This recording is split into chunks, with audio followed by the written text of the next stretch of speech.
that history's ever created. I'm not committed to nonviolence in any way.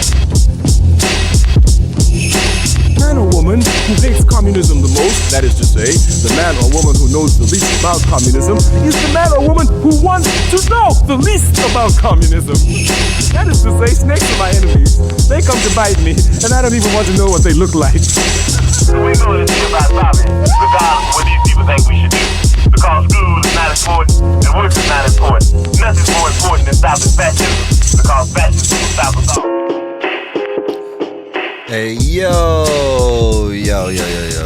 welcome to the Forest Podcast. This is Comrade Villain, and I am here with Pretty Bad Comrade.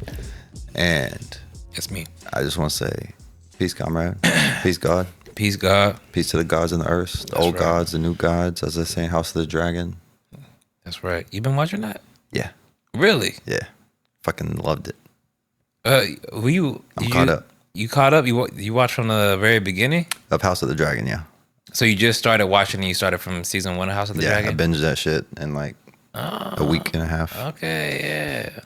I haven't started the new season, but it's fucking awesome. I dropped off of Game of Thrones like the last 2 seasons, and then I watched like the end with the White Walkers and was disappointed. Yeah. But I don't know. I really wanted to watch Game of Thrones, but I'm like, I'm just gonna do House of Dragon first, and because it's a prequel, watch it chronologically. Right. It's fucking awesome. It's good. So I'm finally back to Game of Thrones now. Yeah. Shout out. You didn't tell me he was watching that. I know. The Knights of the Seven Kingdoms. Oh, I saw that. Yeah. You watched that? No, but it said you may also like, and I was like, what the fuck is this? Yeah. This got 1 season, I guess, just came out. Yeah. No, it's really good. And I watched that in like, I don't know, like 3 nights or something. Like it's only 30-minute episodes. Nice. But it's like a different vibe. And it's like it's not attached to, I don't even know if he would call it. It's not I think it takes place prior to the original Game of Thrones, but it's like, it doesn't really get into all the lineage and all that. It's just like a separate story kind of. Okay. But definitely worth a watch. Hell yeah. I'm definitely going to check that out once I'm caught back up with Game of Thrones again. I'm going to go do that first. But also got to shout out the other gods, Zeus, Poseidon, Odyssey. It's fucking awesome. Yeah. Highly recommend. I've been seeing good things on Can't wait Twitter. till you see it so we can talk about it. It's got a lot of great, even Ben Shapiro turned around on it. Yeah, you mentioned that. Pretty wild. So, all right, I don't even want to talk about it because we'll talk about the movie. Well, what's going on? I know this is going to be a bunch of different things today. We have a bunch of stuff lined up. Oh, man, I didn't get to do my intro. Hold on. Oh, you're right. Should I do the intro or should we just fuck yeah. No. All right. Welcome to the Forest Pod, where we talk about geopolitics, culture, technology, identity, and everything in between. We dig into history that's been forgotten or misused to get to the root of some of these issues. In a world where we're increasingly distracted, we pump the brakes, offer some thoughtful takes, and not just reactions. We read the tea leaves while keeping a broad perspective so not to get lost in the weeds. We certainly do not know it all. We're here learning as we grow. So be patient with us. Sit back and enjoy this show. Welcome to the pod. Where's pod? Let's get it. Welcome. Some of the pods I listen to, like they just start by talking and then like it'll be like 15, 20 minutes and then they'll do their little intro thing. Okay, interesting. So I'm not against just bullshitting for a minute. Yeah, it doesn't matter. Really need to record that. That'd be cool. I could just drop it in. Just insert it, yeah. Fucking drop that. I'm gonna do that. All right, we'll do that. Yeah. But yeah, all right. So I know. Is there anything you want to talk about that's not on the list? I mean, Nicaragua, they're not going to do elections anymore. Got to look into that. Yeah. I mean, we got to. Don't even know what's going on there. Don't know. I didn't do any research on that, but shout out to Nicaragua. Shout out to Sandinistas. You know, I'm supporting them. Yeah, by default, I'm supporting them. By default, yeah. Against our government, for sure. I'm giving them benefit of the doubt here. Yeah, no doubt. Especially with crackdown, like you said, it's about to come on Cuba. For sure. And what we've seen with... What we've already seen with Venezuela. Exactly. So... But yeah, I don't know. Anything else? You saw that Blue Angel fucking plane get really close to them people on the beach? That was nuts. Yeah, I did see that. That turned into like a national story. Yeah, that's crazy because I didn't really hear about it. Who told me about that? somebody told me about it. I can't remember, but so one of my coworkers mentioned it to me, and that was my first time hearing about it. And she pulled up the clip.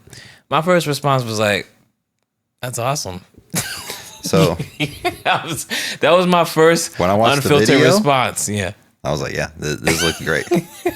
I mean, I was like, you fucking nailed it. right? You got as close as he could fucking get.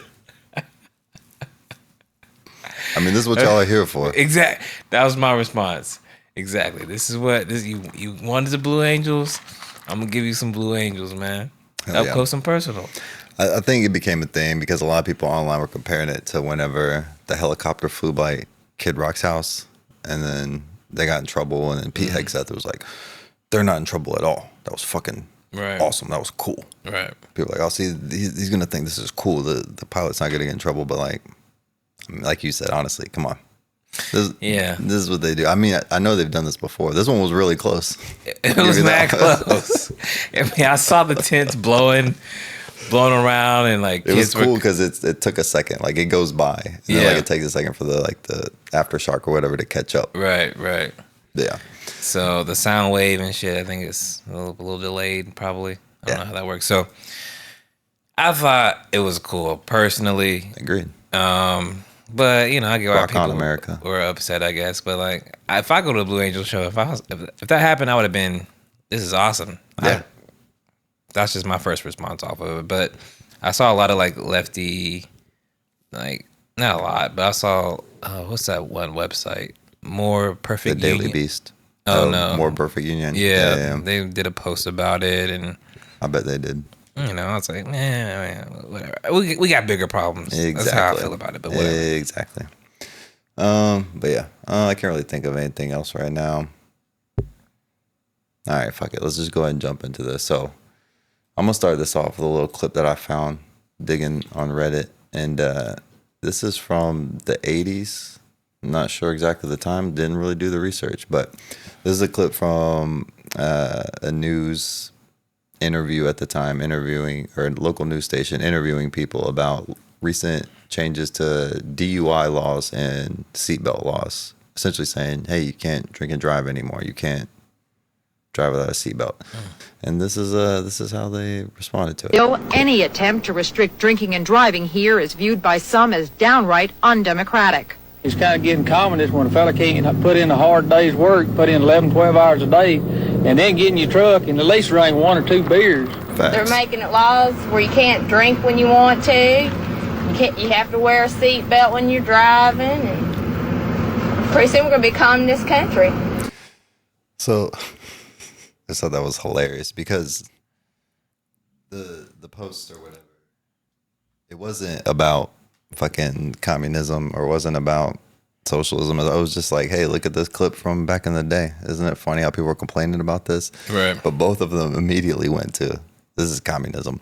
Yeah, man. So, all right. Cold War, 80s. Perfect scapegoat. Soviet Union It was still in there. the air. It was in the zeitgeist. Yeah. But all right, I want to start trying to do this if I can remember. I'm going to start highlighting examples of logical fallacies or argumentative fallacies. Just keep us sharp. And based on that clip, both of those arguments are essentially the same. Looking at this list of the top 10 most common logical fallacies, which one of these you think it fits in the best? Oh boy. I'll read them off real quick while Okay. you got the straw man, which, for example, is like Marxists saying capitalists oppose abolishing private ownership of productive property, whereas a capitalist would say Marxists want to confiscate everyone's house, clothes, and toothbrush. Right? Remember, like Sal, we share my bed. Right. So essentially, you just like, no, we're just Marxists are saying they want Yeah, to basically- own Yeah, it's like not personal property, but private property. you create the only reason I'm so bad at remembering these fallacies, but the way that I always remember straw man is the term. I think it comes from the idea is that you build a fake argument Yeah, like it's a straw scarecrow. man, Yeah. right? So that it can be So it's easy to knock down. That's the idea. Tore it down, exactly. And you typically do that by exaggerating something that they have not said yet. Right. and then you knock that down, and that's supposed to mean you win against their original argument. Right. Ad hominem.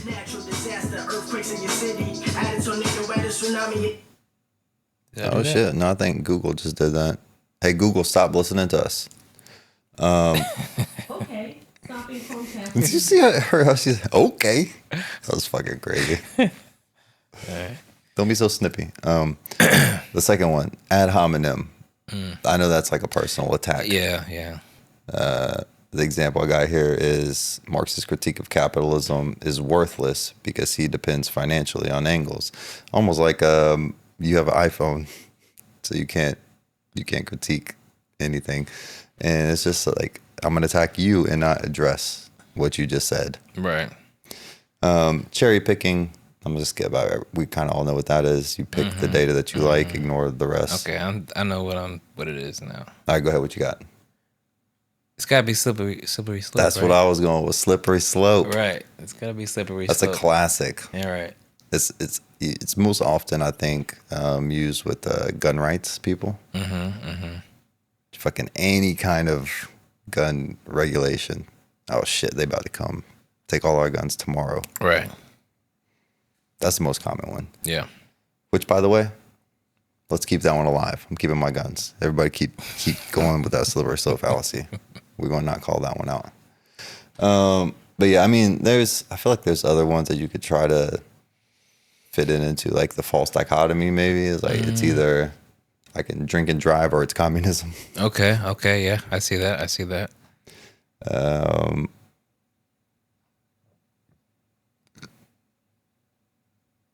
Yeah, I mean, see, and this is the thing with a lot of logic. You could try to like force them into some of these. Right. You got to kind of try to find the best one.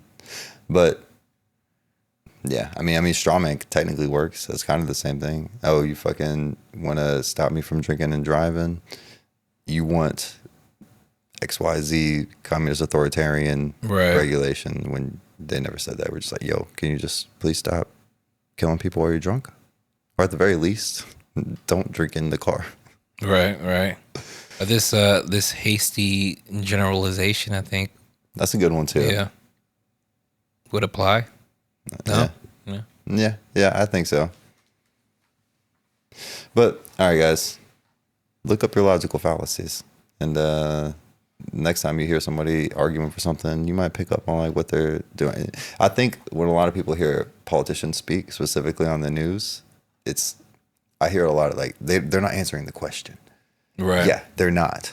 What they're doing is using one of these fucking logical fallacies to absolutely. say something and get around it. And if you can identify it, it's easier to just call them out on the spot. But all right, so that's why blast from the past fucking it's just crazy. It's any kind of any fucking thing that you try to do to try to make people stop doing this dumb thing that's killing yourself, like motorcycle laws. Right. It just instantly, oh, you're fucking communist. As if communist means like authoritarian dictator. Right. Yeah. And you know what? In those instances, I'd be like, yeah, you fucking idiot. I wish we had a goddamn king that could come in here and make you stop doing this dumb shit. Right. But yeah. I've been thinking about that a lot too. I've been watching House of Dragon and I've been watching a lot of sword and sandal shit. Like, man, kings. Hold on. Sword and sandals. Is that That's like a genre. I was gonna say Gladiator. I'm not sure if I've heard Rome. that term before. Yeah. Sword and sandal. Yeah, you got to get up on your podcast, bro. Your guess movie so. podcast, TV podcast. But yeah, like even with House of Dragon, fucking the rich people were hoarding food, and fucking what's her name? What's the main dragon lady? It's not Daenerys because that's Rhaenyra. Yeah. She fucking invited all the rich people and fed them rats. And it was like, it's not. you haven't seen, oh, my bad. Yeah, I it's fucked all you right. up. It's But okay. she fed them all rats and I was like, you fuckers, you fucking stop hoarding food. Right. Because that's why the monarchy had some respect with the common people, because they would stop these rich people from exploiting them. Right. So anyways, I'm just saying. Winston Churchill and your democracy quote, I don't know. No doubt. But yeah, let's move on. Let's move on. I did want to talk about What? the World Cup. Oh yeah, you want? Let's go Spain. I think we should mention go that Spain, first, since and we we're should. like sort of talking about cultural things, I guess. And All right. what was your views on the World Cup? Let me answer your question with a question. What do you think about that picture of Messi washing? Is that a fallacy? No, question it's with a just question? I refuse to answer your shit. Okay. Okay. But you know the picture of Messi washing, what's his name? Actually, it is. What aboutism? I guess technically, yeah, you can say, what about, yeah. Nailed it. All right. Well, go ahead. Yeah, but you've seen that picture, right? Of Messi and then the 18-year-old player from Spain. When he was a baby, Yeah, Lamine Yamal. yeah, he was getting bathed by Messi in this picture. I guess he was blessing him. Right. That's what people are saying. Fucking- Which is fucking crazy. weird, right? I mean, that really is wild. Right? And part of me, I can't not think about the tinge of racism coming from Argentina. You know, I imagine back then it probably wasn't better. Right. No, of course not. So they're like, "Yo, Messi, bless this black boy." I don't know. I don't Right. understand what was happening here. Yeah, I looked into it a little bit. Okay, I didn't really look into it. I just saw what people were saying on like Twitter and stuff. Okay. But What they his saying? mom won some sort of, I don't know, contest. I don't know what to call it, but and I guess the thing was like you get to meet Messi or do whatever that was. It was some photo thing, and I think Messi might have been playing, for Spain at the time. Like he was playing for like Barcelona or Yeah, something. yeah, he was. Okay. I think that's what was going on. Okay. So that's how it happened, which is pure coincidence. So yeah, I think that's kind of what happened, how it developed. And it's just also odd that like they called it. That's like Babe Ruth calling a shot. They're like, "Yo, this fucking baby, Well, I don't think nobody this is was about to be awesome." Nobody was saying the baby was going to be awesome at No? soccer. No, that was It's just like, "Hey, watch him do this to this random kid." yeah, it was just like she won, and Get he was the a fuck he was a outta baby. here. That's what's so crazy about it. Like you don't know.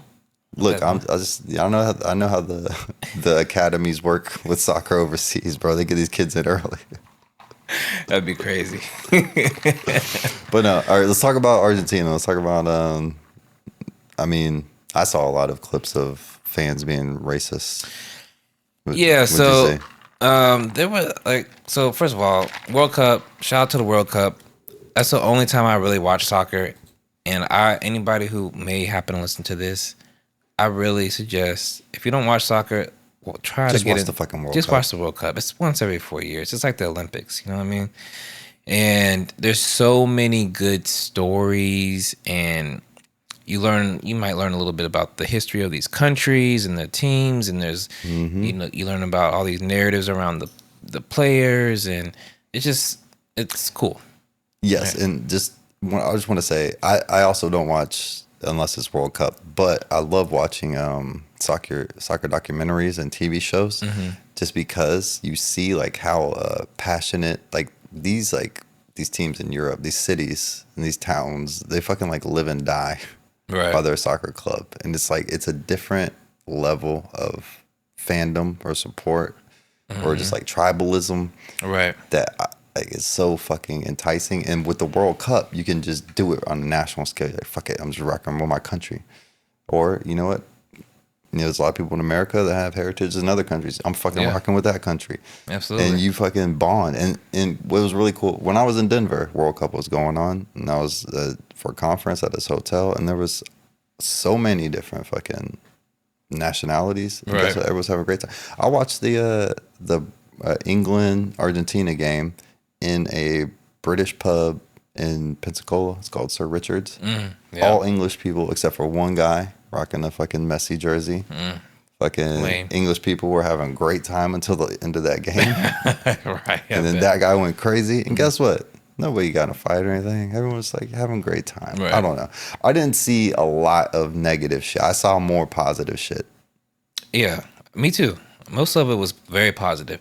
Like I saw all the clips that were going like viral on Twitter of foreigners like exploring the U.S. Yes, like specifically, there was one German guy I know Yeah. for sure that like Yes. Bucky's blew his fucking mind. I Yeah, remember that was yeah. hilarious. Harky was telling me about him. Yeah. but- Waffle House. He said, Yeah. This is fucking great. Right. Yeah. And then also they were like posts about like just people like appreciating like how diverse the landscape of our country is, because like these people are driving from state to state. They're getting to see the whole fucking like different. Right. It's different than Europe. Like, Right. Yeah, you get like every type of landscape in America. True. And there was really cool stories. Like I think it was Kansas, the Algerians.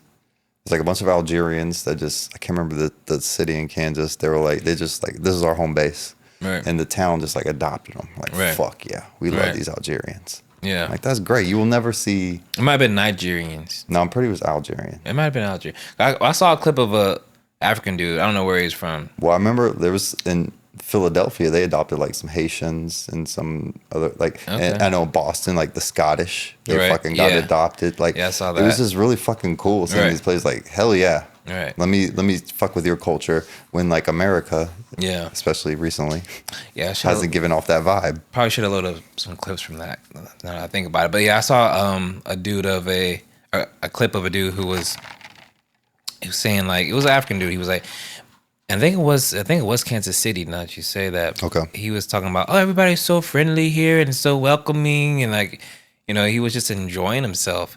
And obviously America has a very problematic past, but it was really cool how these people. I saw a clip of a Japanese dude went to like a barbecue place in Texas, and Dude, I saw that same clip. He was like, "This is fucking lit." Right. I saw South Koreans and Mexicans fucking dancing the Gangnam Style. Right. I The South Koreans They- were having a blast in Mexico. Those bro. Mexican women were treating them South Koreans well. Right. They were, yeah, for sure. It was Algerians, and it was in Lawrence, Kansas. Okay. But yeah, I don't understand. I'm sure fucking. It's interesting how the fans kind of like. I guess they probably use Facebook groups or WhatsApp groups or whatever, but they all like congregate and like they all like they sit together in the stands. Right. Like French people sit over here, and they all sit over there, and like they look out for each other. Yeah. And I'm assuming that's probably how they did America. Like, yo, Haitians meet up in Philly. Right. Yeah. Hey, Algerians, we're in Lawrence, Kansas. Y'all go up here. Yeah. But that's cool as hell. Yeah, so I think that just seeing that, it gave me a little bit of hope about like what the world could be if it wasn't for like a bunch of like greedy asshole. And we gotta try to keep it in perspective that like the people that want the shit that ICE is actually doing, it's probably not all of MAGA, and MAGA is only like roughly 30% of the country. Right. Like, there's a lot of people that voted for Trump for like fucking Brian, probably for gun rights reasons. Right. He doesn't like any of this ICE shit. Yeah. So like, it's a very few percentage of our population that actually want this shit that's happening right now. Mm-hmm. You invite the rest of the world in. We're pretty cool. Right. Exactly. So, yeah, it was a good reminder that we got potential here. Things could be different. If we can just figure our shit out. Yeah. No doubt. It's crazy. We always talk about like we should leave these other countries alone to figure their shit out. Mm-hmm. Maybe if we did that, we could focus on us. Right. Figure our shit out. Right. Yeah. No doubt. I've always thought also like one of the reasons that Americans have like a lot of these reactionary views is because we're such an insular society, and like Europe is like a lot. Europe is racist too. Don't get me For wrong. sure. But they've been forced to deal with a lot of other cultures and stuff in a way that the U.S. hasn't, because of where we're located. We're in a hemisphere basically by ourselves. We don't have any. We don't know any other languages. Right. And again, it's like it would be if Florida had really had its own culture and its own language, and Georgia did, and Louisiana did, because like that's how close they are about size wise. And then you got that's Spain, that's France, that's Portugal. Like they're completely different. Yeah. But they're all in Europe, so they're all like interacting, kind of. Yeah. And also, Americans are too poor to travel. That's big. Yeah. Anywhere. You know what I mean? They got the trains over there. Yeah. So anyway, I don't know. I just wanted to talk about the World Cup because. So what about you want to talk about the final? Oh yeah. España. What do Yeah. you think about the game? I thought it was a good game. I saw people were shitting on it and hating on it. I enjoyed the game, Yeah. even though it was, low scoring. But Spain took like 10, 12 shots at the goal before they finally hit one. So there was a lot of action and activity going on. Argentina had like 0 shots at halftime. I Yeah, I know. think they may have had like 1 shot on goal for the whole fucking game. Yeah, I think so. Which was crazy. It was very low. But like Van, he was telling me that like the people talk about Spain, like they play really well together. And then when I was watching them and I was listening to other shit, they were saying that like every position Spain has is like they have the best passer at that position. They don't have the most talented guy or like the best scorer or whatever, but like the best back midfielder, that's the best passer that there is at that position. Right. And they fucking pass the ball so well. And if you look at the possession, they just had the ball the whole game. Yeah, they did. They kept going back. They would kick it back to the fucking goalie. He'd be like, reset. Right. Yeah, and they just they could pass better than anybody. And it was like they were like a unit. But yeah. Yeah, they were definitely the best team, and they deserved to win. And they had the best defense. I predicted it was going to be a low-scoring game just because of Spain's defense. Their goalie got the golden glove. Oh, did he? I didn't even see that. Yeah. Brian was saying it probably should be somebody else because they made more saves technically. But I don't know, man. They shut out almost every fucking team. And you could say, yeah, sure, they had possession most of the time, but like the goalie shut them out. I don't know what to tell you. True. This is a Michael Jordan argument. I mean, I get the argument because it was the team that was controlling the ball and keeping people out of the box and stuff. But that's true. But it's just like you're not gonna win MVP and NBA if your team ain't up there. Right. Yeah. I mean that Argentinian goalie, bro, he was working overtime. He was killing it. I feel so bad for at those games where like the goalie is just doing so good and he's just got to be like, guys, can you give me a fucking break? Right. Can maybe y'all shoot some goals? Yeah. What the fuck is happening? Yeah, no doubt. But no, I thought it was a good game overall.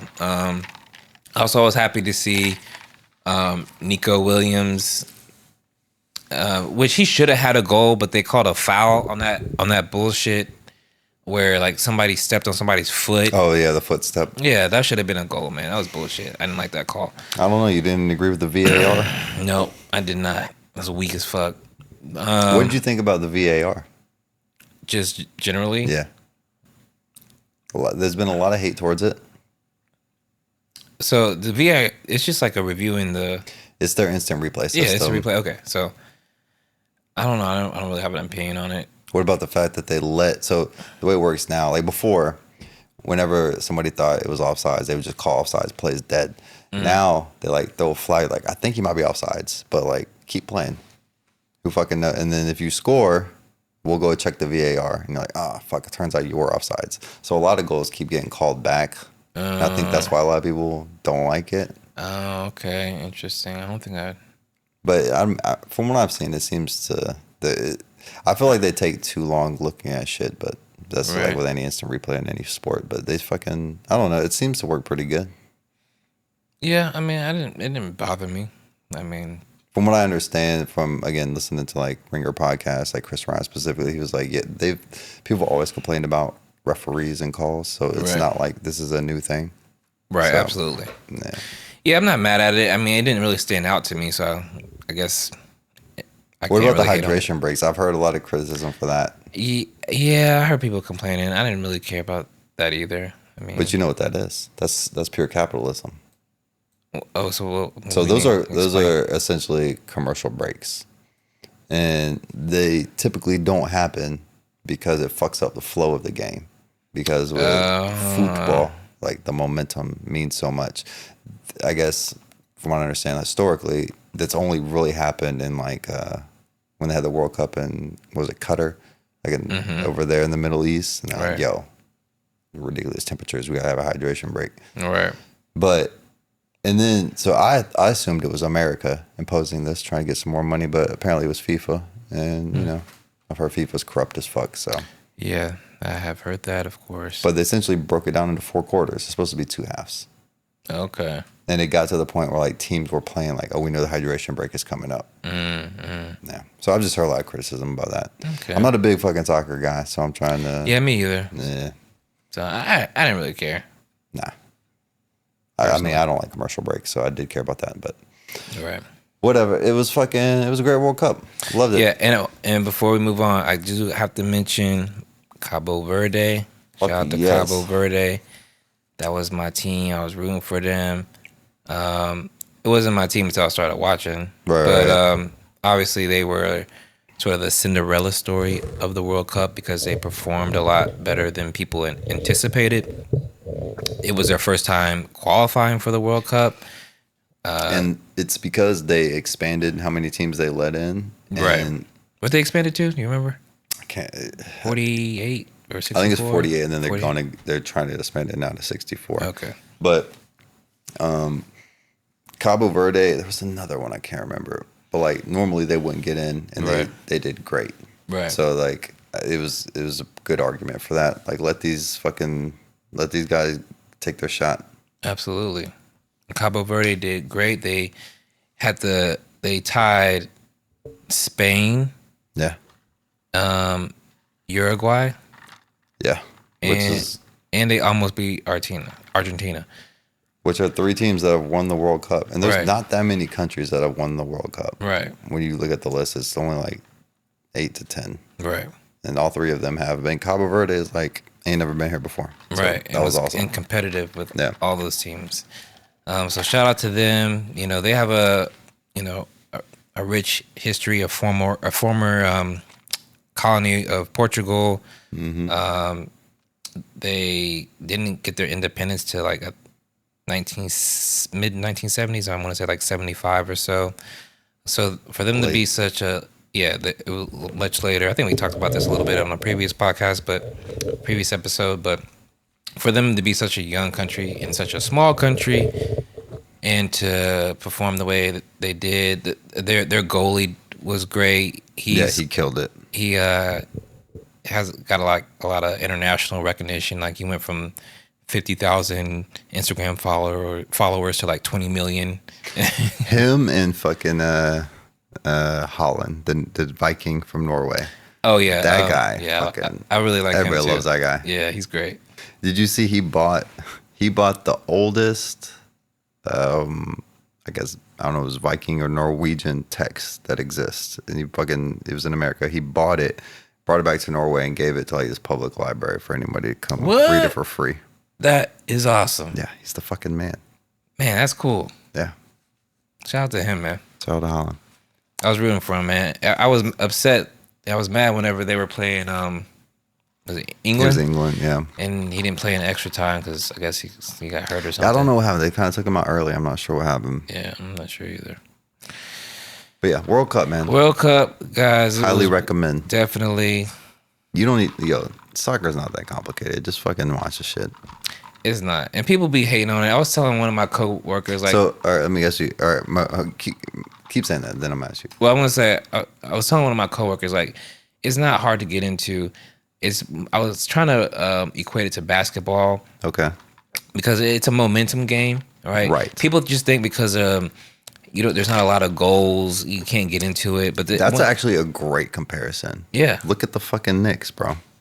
How you down from 29 and come back? Because it's a momentum game. Right. Once the momentum starts to swing, it's Right. like you're like, oh no. Right. Yeah. You can That's feel it. exactly how it is in soccer.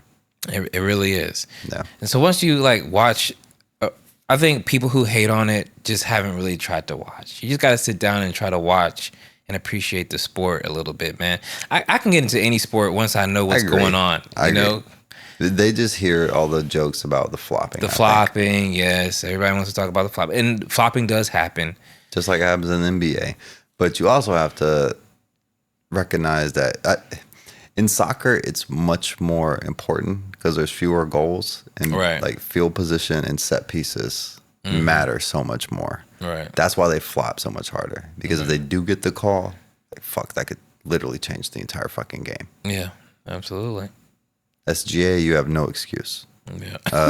AJ Dabanska, I don't know what the fuck you're doing. Have you watched Summer League?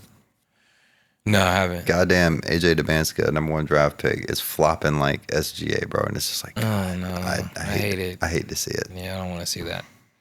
And when I was talking to my coworker, he was like, I think he did mention the flopping, and he was like, and then he said, I don't like that some of the games end in ties. I'm like, bro, Dude, he's a big football fan. I was like, the NFL sometimes ends in ties. Yes, but also, this is how I would respond to that. You have to zoom out. With the ties, with soccer, it's if you tie, you get 0 points. If you win, you get 1 point. And like it's those points accumulate over the season. So Right. it's not like it's a tie. It's like you Right. didn't get a point See, I didn't towards even the know that. ultimate goal. And then if you tie on those points, then the goal differential matters. Right. So it's important to run it up in soccer, actually. Right. And to what I mentioned to him, because I didn't realize that Yeah. that's how it works all the time. Yeah. But what I told him was like in the later rounds, it goes to knockouts. Well, yes, in the World Cup, yes, it's because it's Right. tournament style. After the group stages, it's Right. like somebody has to win. It goes to penalty kicks. Exactly. So you can't even make that criticism in the Exactly. World Cup. But that was just because he hadn't watched it or Right. tried to learn about it at all. Exactly. And then also he was like, I don't like the stoppage time that they just randomly add time at the end. So And here's, I have a good. I said, go ahead. I got. well, what I too. told him is, first of all, it's not random. They're tracking this time during the game, right? So they're adding the time where there was downtime for whatever, somebody got hurt on the field or whatever, and they're adding that time to the end of the game for some extra play. Right. But well, also you can't quit because it's like you don't know how much stoppage time there is. So if you're up by a point I like that, or yeah. two, like it's like, okay, but there might be 10 minutes of stoppage You time. literally just play to the whistle. Yeah, exactly. So it makes it more exciting to me. I At like the the end. stoppage time. Yeah. Yes. So anyway. That's a great point. Right. I would also say the game, the clock never stops. When someone scores a goal, they have a celebration, but Right. it's really short. It's like a minute, 2 minutes. We're fucking playing again. And like whenever, this is another thing, like with the flopping, I think they exaggerate the injuries because they want a break. Right. The game never stops. Right. Like we're fucking going and we're going and we're going. And the only stoppage time is like we had to pause the game for a second. We're keeping track of that. Right. Like the game doesn't fucking stop. Like 45 minutes for a soccer game versus 45 minutes for an NBA game. Like, bro, it's not going to be the same. Yeah. We have how many commercial breaks, how many timeouts, how many fouls, how many free throws. Like, it takes forever. Fucking, but it's again, that's what I think. I think soccer is more of a momentum game. I think it's easier to fuck up momentum in the NBA. Soccer, it's kind of hard. Like that shit just fucking goes. Yeah. So that's why that's another criticism with the hydration breaks. They're like, you're fucking up the game. Right. Like this shit's supposed to just go. Yeah. Yeah. So yeah, guys, stop hating on fucking soccer. It's just dope. It's cool, guys. Trust me. This isn't fucking 1990. I don't know what you're doing anymore. But yeah, all right. So let's talk about the. Damn, I almost said the Weekend at Bernie's senator, but that's Mitch McConnell. Yeah. Let's talk about Well, let's just play the clip. our boy. It's your boy. Let's start with the clip. I feel good about Talk where we're going as a nation. We're killing all the right people and we're cutting your taxes. Just flatten it. We flattened Berlin. We flattened Tokyo. If I were Israel, I would have probably done it the same way. Why is it okay for America to drop 2 nuclear bombs on Hiroshima and Nagasaki to end their existential threat war? Why was it okay for us to do that? I thought it was okay. It was. Israel, do Senator? whatever you have to do to survive as a Jewish state. Senator? You just wait for Cuba. Their days are numbered. If you are going to help the ICC as a nation enforce their arrest warrant against Bibi, and Gallant, the former defense minister, I will put sanctions on you as a nation. What is the proportional response to people who want to kill you and your family? They're running out of ammunition in Israel. We have to help our friends to keep the war over there from coming here. I'm not with you. I'm with Israel. I will be with Israel to our dying day. That was like 10 logical fallacies. Shit. So I just want to have a moment of silence. Rest in piss. It's like my dick. Fuck Lindsey Graham. Look, he kept his word there at the end, though. He wanted to support them till his dying day, and good job, I suppose. It's funny now. There's a conspiracy they killed you. Fucking idiot. Oh man. So yeah, Lindsey Graham has left building. us, has moved on, has transitioned. All right, so I originally was going to try to write some jokes about this. Mm-hmm.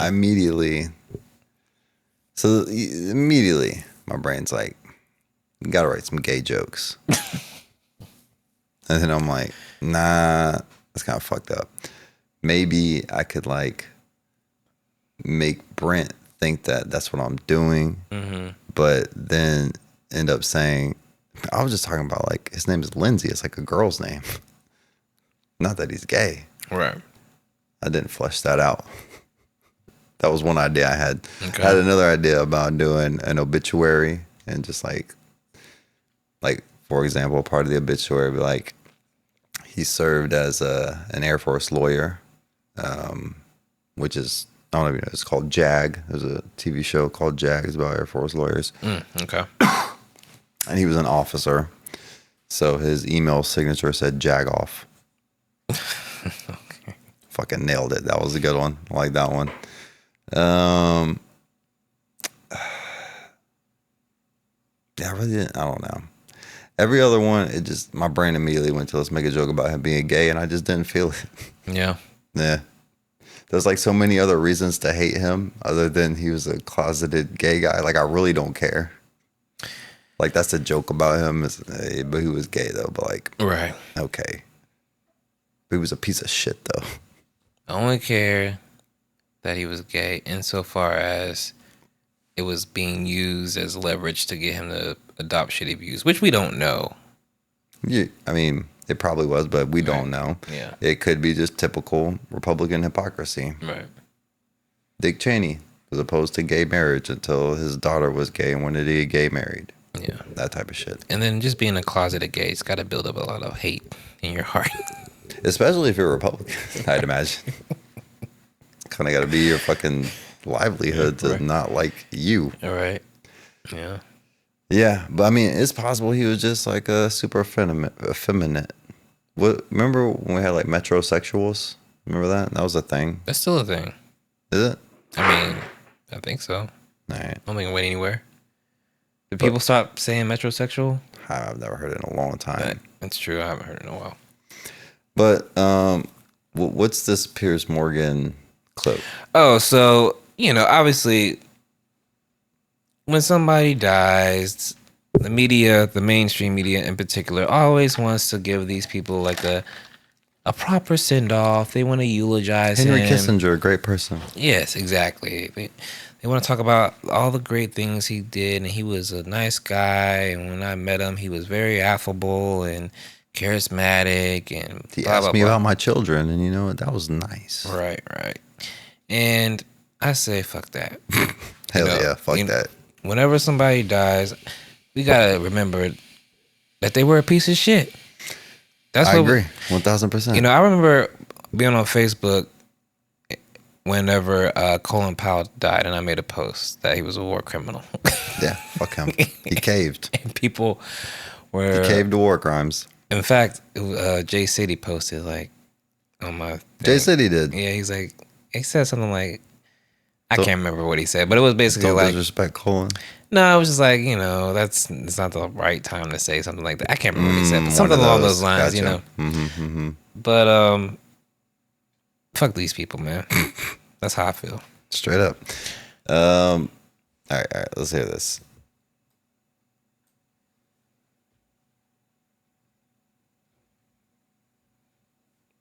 Are you sad that Senator Lindsey Graham has died? No, I'm not sad. I'm not celebrating it either, as you suggested in your introduction. I think it's a bit of a straw man to say everyone's celebrating his death. man. I think as journalists, Piers, you and I, we hold power accountable. We speak truth to power. I'm not of the school that says when a politician dies, a public figure dies, we treat them like a private figure and just shut up. I don't think journalism should turn into hagiography. At Zeteo, for example, we published a list of what Graham said and did. We just let the facts speak for themselves. He was a man who said awful things, genocidal things, racist things, and we put that on the record for people to see. That doesn't mean he didn't also do, I'm sure, good things in Congress as well, but overwhelmingly he argued for wars, including this Iran war that outlives him, that killed 100 schoolgirls on day one of the war. He argued for the Iraq war that you and I opposed, that killed over 1 million people. He never met a Middle East country he didn't want to invade, and I think that's how we should remember him. We should remember the full record. The problem is when powerful people die, people in our media, especially mainstream corporate media, want to just do hagiography and say, what a wonderful person they were. Weren't they lovely? And I'm sure many of those powerful people were lovely and they have families who love them. But as journalists, our job is to say, here's what they did. Here's the truth about their life and record. Here's an accurate obituary. And with Lindsey Graham, the man has a ton of blood on his hands and we shouldn't just forget that. No one's asking anyone to forget the record of politicians, but I do think in the immediate aftermath of public figures dying, unless they're genocidal maniacs like Lindsey Hitler Graham or Mao or Stalin, Hogan, there should be a modicum of respect for the death of a human being. And my issue with this, it doesn't just relate tell to that the to left. Donald Trump. Well, I was going to make the point. I mean, Hogan, I presume you would be appalled by the reaction from many on the left to Lindsey Graham's death, as I have been. There aren't many on the but left. But of course, there are many, actually. I've seen so much of it online. And it's honestly, Joe Biden, Kamala Harris, honestly, every prominent Democrat it is disgusting. It was after Charlie Kirk got murdered. It is disgusting. However, you didn't call Donald Trump disgusting, Piers. You didn't call Donald Trump disgusting. If you let me do my when job, he said it about Rob Reiner. If you let me host my own show, I was about to let me speak at equal amount of time, I will. Hogan Gidley, if given that we should all be able to condemn the reaction of the left to the death of Lindsey Graham and to Charlie Kirk and others on the right, would you also condemn the way that Donald Trump has talked about Robert Mueller, Rob Reiner, and others that he doesn't like, who die when he trashes them in public quite quickly? Because I never like him doing that. I always think it's wrong, particularly given he's the president of the United States. Well, do you condemn what they said and lied about Donald Trump as well? Both Rob Reiner and Robert Mueller? Well, I don't think that's a relevant point. Everyone's entitled to criticize the president of the United States. The point is, should the president use his pulpit to attack Rob Reiner when he's just been murdered? I don't think he should. Those people have attacked him. He responded in kind. It's weird how he's like, the left is Democrats. Well, no, just the left is being super fucking, disrespectful when again, sometimes to them, the left is Democrats. I've seen Cory Booker be like, I love this motherfucker. I've seen Kamala Harris be like, this is my dude. Right. Like, what you talking about, man? Who on the quote unquote left is being disrespectful? I've seen there was way more disrespect towards Charlie Kirk. Yeah, that's the point that Mehdi was making. I know. It's like all the Democrats were like, if you're talking about the but left, even being on that, the left, like ain't nobody like. I don't know. I've seen nothing out of the ordinary. No one's been like, oh yeah, fuck yes, hell yeah, rest in piss, Lindsey Graham. Like nobody cares that much about Lindsey Graham. No, he's just talking about people on Twitter. Obviously. And shit going viral. Yeah. People are doing like the dance videos and stuff. There was a lot of funny Those dance videos about he's dead? Oh yeah, Brandon was sending them to me. Like he sent me like 3 or 4. I was like, this is hilarious. That is hilarious. So yeah, I mean there was obviously, it's the internet, bro. So there was a lot of people making memes and stuff, but no prominent, like nobody I haven't seen like Majority Report. Yeah, nobody like that. No. Breaking Points or any of the prominent independent left media outlets. It's. I mean, at least this clip specifically is similar to me is the way people talk about Charlie Kirk. I'm like, look, guys, no one gave a fuck about Charlie Kirk until he died. I promise you. People on the left, we didn't care about Charlie Kirk. The only time I heard about him was that one time he debated Sam, and I was like, oh, this guy's an idiot. Sam just fucking broke it down, and he had nothing to say. Right. So like this guy, I wrote him off. I wrote him off literally as like a Steven Crowder. That's basically it'd be what like it if was. Steven Crowder got assassinated, like, oh my God. Right. Steven Crowder was like, no, bro. We didn't give a fuck about him neither. Yeah. I don't know. No, it was. I think obviously there's always this. They try to paint the broad left as like being heartless and, you know. Well, it's also funny how Piers Morgan tries to play the center. Like, I didn't like the way Trump said that shit about Robert Mueller either. So, what do you think about that, Hassan? Well, obviously, you fucking. Like, Yeah. what are you talking about? I think the bro? broader issue here is like there is an attempt to like lend credibility to people in power, generally speaking. Like, we're supposed to not remember that's how these people have governed just because they died. And it's like respectability politics. Yes. Which I have a problem with. Like this idea that, you know, you're supposed to have decorum all the time and you have to be nice and speak in a certain way. Which is very fucking rich coming from these motherfuckers. Right, exactly. Yeah. And all that shit always lends itself to people in power, right? Law and order type mentality. Like, we got to do things a certain way around here. So that's all that's really about. People just don't like the idea that we're criticizing powerful people, generally speaking.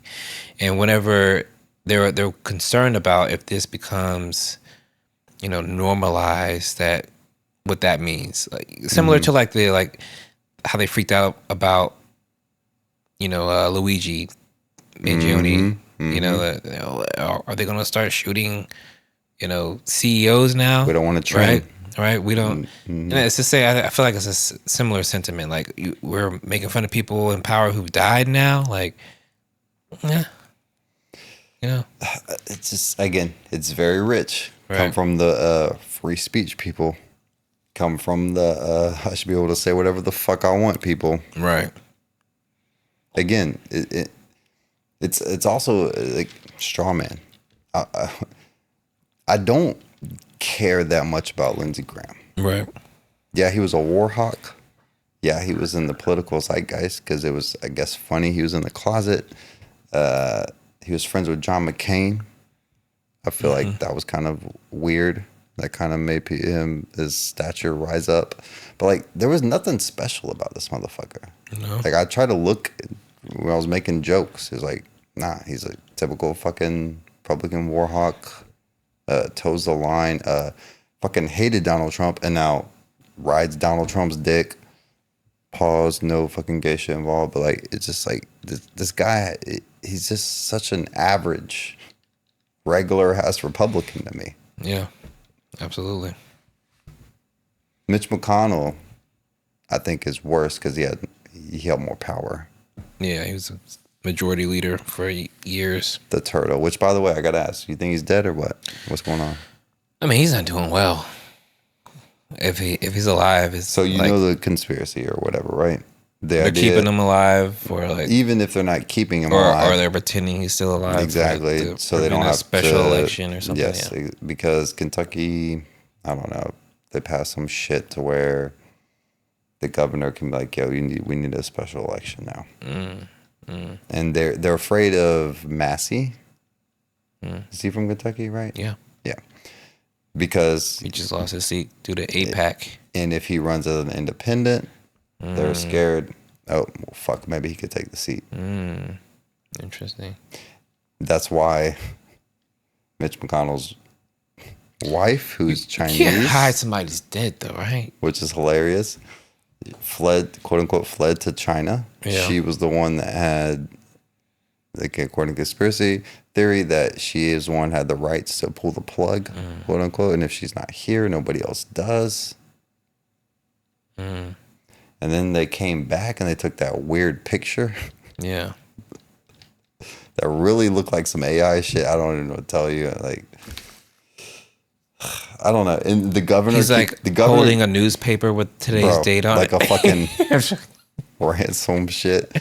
The governor of Kentucky is like, he said, the governor of Kentucky, Bashar, I think his name. He said, I got a call from 2 different agencies that implied he was dead. Didn't elaborate on what the fuck that meant. I'm assuming maybe that means like what, like Social Security agency, like something to do with a death certificate. I don't fucking know. But like, I don't know why he would say that. Yeah. Me either. It's just, I don't know. That whole situation is crazy. Back to Lindsey Graham. He sucks. Remember when he was friends with John McCain? That was wild. Yeah, of course. That's what he was known for, is being John McCain's sidekick. Like, Syria. He was like, yeah, fuck yeah, Syria. Yeah. He was his bestie. All right, moving on from Lindsey Graham. Yep. Let's get into these DSA elections. You know, Democratic Socialists of America. Somebody recently asked me what that was. Really? Yep, and I explained to them it's like the PSA but larger, or PSL but who asked you that? Larger. It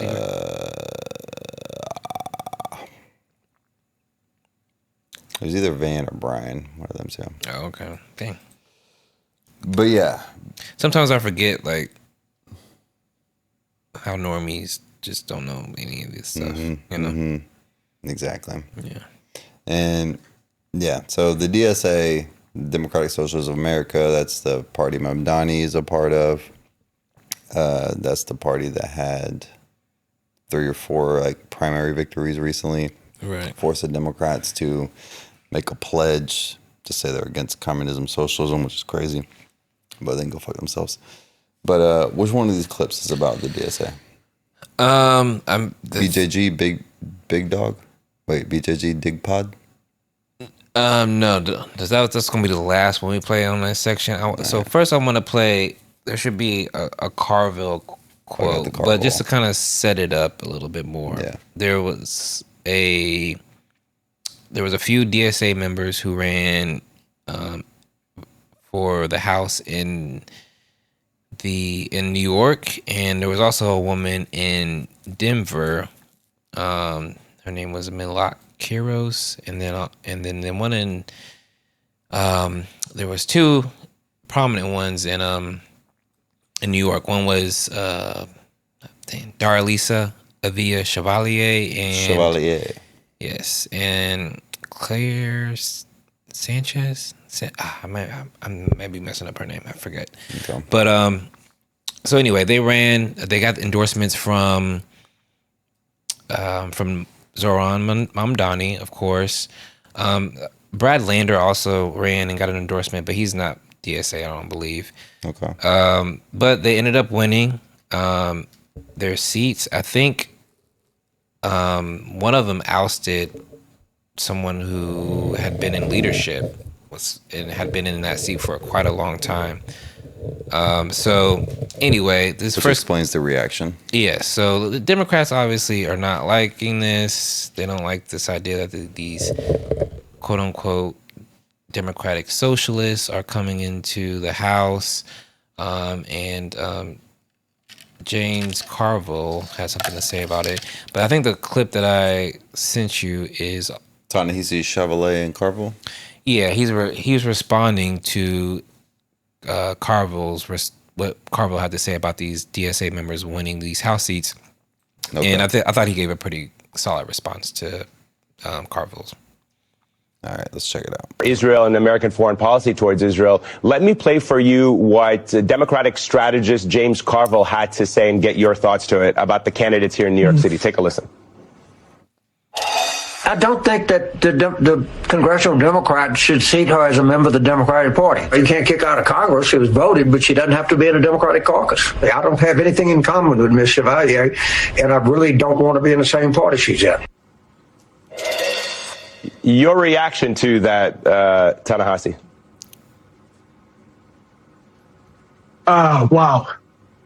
You do this to me every time I come on an interview. Like something that leaves me completely speechless. Because look, the problem with that is like, look, whatever you think of future Congresswoman Chevalier, she represents actual voters. Okay, she represents actual voters. And what James Carville is saying is that those voters should be disenfranchised. That he is so disgusted with whatever opinion she has that those voters should be disenfranchised. And I don't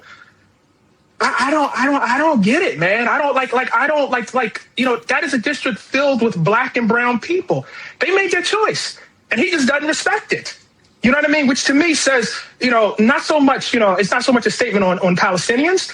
It's not so much a statement on Israelis. It's not so much a statement on, you know, anything that future Congresswoman Chevalier has said. It's a statement on how he feels about black and brown people. And the fact that they are useful to him when they vote the way that he agrees with. When they don't, kick them out the party. They don't deserve representation. I'm trying not to say Jimmy for life. It's not good. It's not good, Eamon. It's not good. It's not good. It's not good for democracy. Let me, if I can, maybe close out by asking you to kind of give us a gut check whether this is more than just a vibe check, right? I think there would be. Oh, fuck, it cuts off right there. Nah, that was a main part. So it's so interesting. Like, if you think about it, if Carville is, like he's saying, like, democracy doesn't matter in this instance, but America wants to criticize. Essentially, he's saying democracy doesn't matter in this instance, not because you're black or brown, but because you fucking voted for communists. You kind of fucked up. Mm-hmm. If in a communist country, they're like, hey, I know you guys want to vote for a capitalist party, but fucking no, you fucked up. That's looked at as the worst thing in the fucking world, the most anti-democratic thing ever. Right. He's doing the exact same thing. Yeah. So yeah. And also, it probably is because he fucking doesn't respect black and brown people. But even if you were to ignore that, again, it's like I like democracy whenever it's capitalist democracy and whenever it represents a candidate that is trying to get Republican voters. Right. If you're a candidate that's trying to get leftist voters, you're anti-democracy, like, by definition to these motherfuckers. Yeah, absolutely. And really, for them, their main concern here is they don't want these progressives, these democratic socialists, to have any sort of leverage within the party. Yeah, because let them get some kind of foothold to where like 10 of them get elected. Right. And then they can form some kind of coalition. Right. They're terrified of that. Yes. That's the main problem. So that's why he's like, you know, I don't want them in the party. Mm-hmm. That's why, again, that pledge, I can't remember which Democratic fucking congressman put it forth, but he was like, hey, this is not what the Democratic Party represents. Oh, wait. Oh, yeah. I did see that. We did talk about that. Yeah, too. And it's just like it's you have the Democratic Party saying they're not leftist, and then at the same time you have the right lumping the Democratic Party in with leftists, right? Which fucking negates almost everything they're fucking saying. Absolutely. Oh yeah. By the way, the other DSA member who won, her name was Claire Valdez, just to be clear. Oh, Valdez, not Garcia, you racist. All right, got it. No, I think I said Sanchez or something. All right, that's better. Yeah. I was a little bit closer. All right, what do you want to talk about next? You talk about Graham Plattner? Wait, hold on. I should have sent you. You should have some other DSA. Oh, I got the DAC one. Who? Dak. Darlisa's Darlisa, that's how you say that. Darlisa Avila Chevalier. Yeah. And there should also be one from Merak. Oh yeah, about the corporate PAC money. Yeah. Which one of those you want to hear first? We could do either one. All right, we're going to start with Daria Lisa Avilia And if Chevrolet. Democrats do take back the House, would you support Lear Jeffries for Speaker? So, up until last night, I was very focused on winning this primary, and I'm so excited to have done so. And that's a conversation that I'll be having with my coalition, with my community, to make sure that we are coming to a decision about what is best for the people here of New York 13. Are there certain conditions or things that you will be looking for? Yeah, I think I will be looking at what makes most sense in terms of the strategy for how to deliver for New Yorkers. And you also said, Brad Lander said he will actually support Jeffries for leader. I mean, do you think progressives can be effective at governing if they're not unified amongst themselves? I think this is just an issue of having the time to actually organize and talk, right? And so Brad and I just won our primaries last night. I'm excited to continue talking with him and building coalition and building consensus among our movement. And that's something that takes time. It doesn't happen overnight. My last question to you is, there are some Democrats who are on Capitol Hill and said they're worried about whether some of these progressive candidates are going to be team players. Do you anticipate that you will try to be a team player when you come to Capitol Hill? I'm an organizer, and that is what organizing is. It's about making sure that we are building the coalitions necessary to actually deliver. It's about knowing when you're outnumbered and out-resourced and still having an outsized impact and using strategy and relationship building and trust building to actually deliver for folks. And so that's what I'm excited to do. And I'm really excited to work with folks who are committed to that same vision. Daria Lisa Avila Chevalier. Damn. She was like, how you gonna build a coalition without Hakeem Jeffries? Right. And she was like, should you even be building a coalition?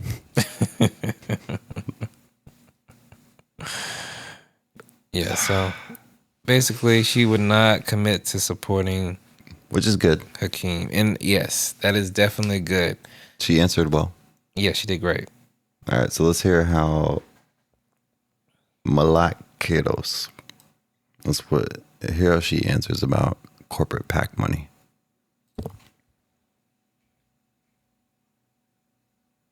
One of the things you talk about a lot is PAC money. You've said that you would not vote for a House Speaker who takes corporate PAC money. So I'm going down the list. You actually have to go a fair distance down Democratic leadership before you find somebody who doesn't take corporate PAC money. So on a very practical level, tell me how that works. You get elected, you go to Congress in January, and you're going to vote on a speaker. Tell me how this plays out with you and others like you who have toppled incumbents. Well, I intend to make my case. I think what we showed here in Denver is that not only do you not need to take corporate PAC money in order to win, that you can actually dominate with the support of grassroots people-powered infrastructure. We had over 6,500 volunteers knocking on over 115,000 doors and making over 500,000 phone calls all across our district. And because of their incredible work, we were able to win with a 13-point margin. What we are showing right now is that not only is the money in our politics preventing us from passing the legislation that would make a meaningful difference for our working families, but that we don't even need it to begin with, and we will be stronger for it if we lead by example. Terrific answer. But the way he framed it, it was like, if most of the people take the corporate PAC money, then what are you going to do? Right. Well, I'm going to make my argument that we shouldn't vote for them.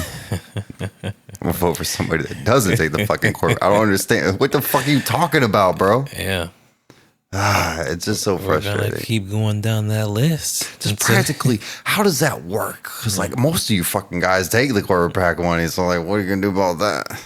Well, I'm going to say, fuck them. What are you talking about? This is the whole point of this. That's why I'm organizing. That's why I won again, which is what, 13 points. Yep. Like, I won because we're not supposed to do that. Just because you're supposed to do that, and you're asking me, what are you going to do when you're just supposed to do that? Fucking crazy. But yeah, that's the problem with the DSA candidates.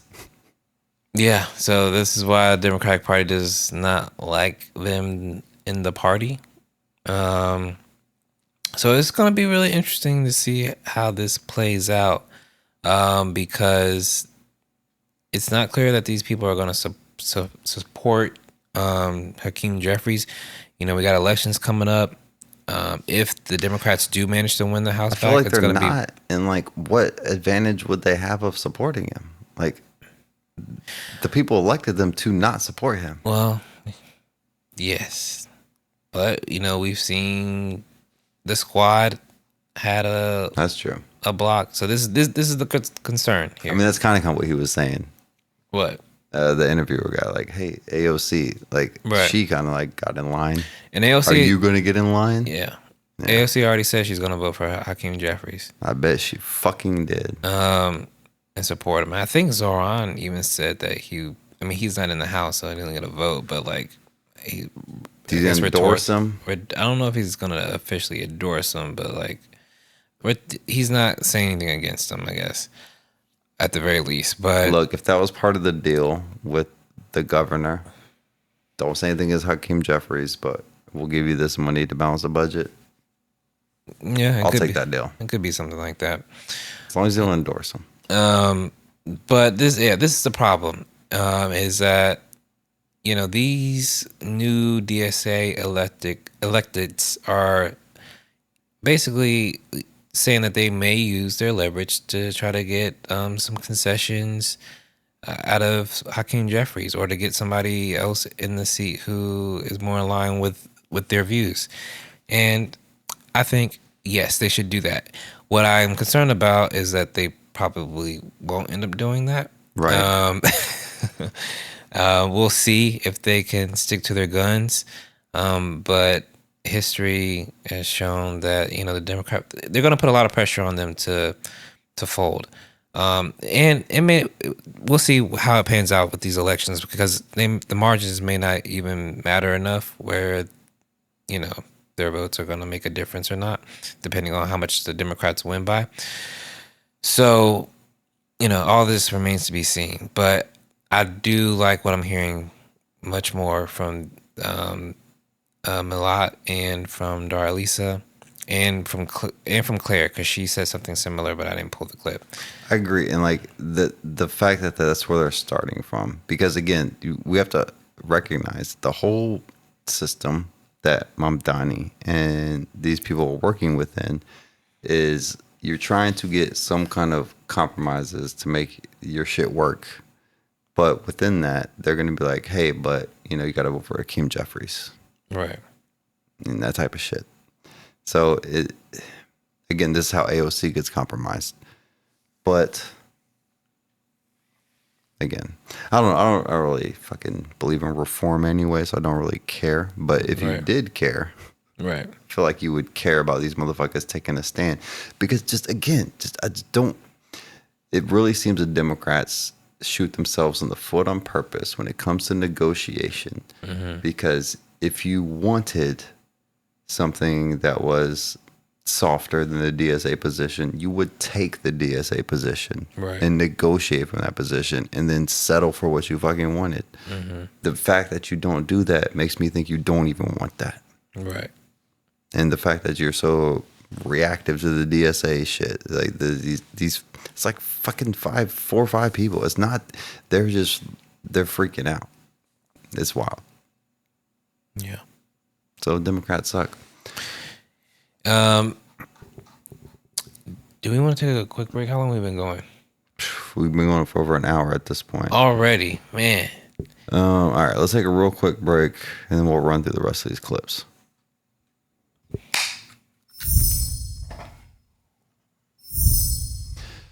All right. We back. And we're going to try to speed this up. All right, so Brianna Joyce Gray. Brianna Joy Gray from the Bad Faith podcast.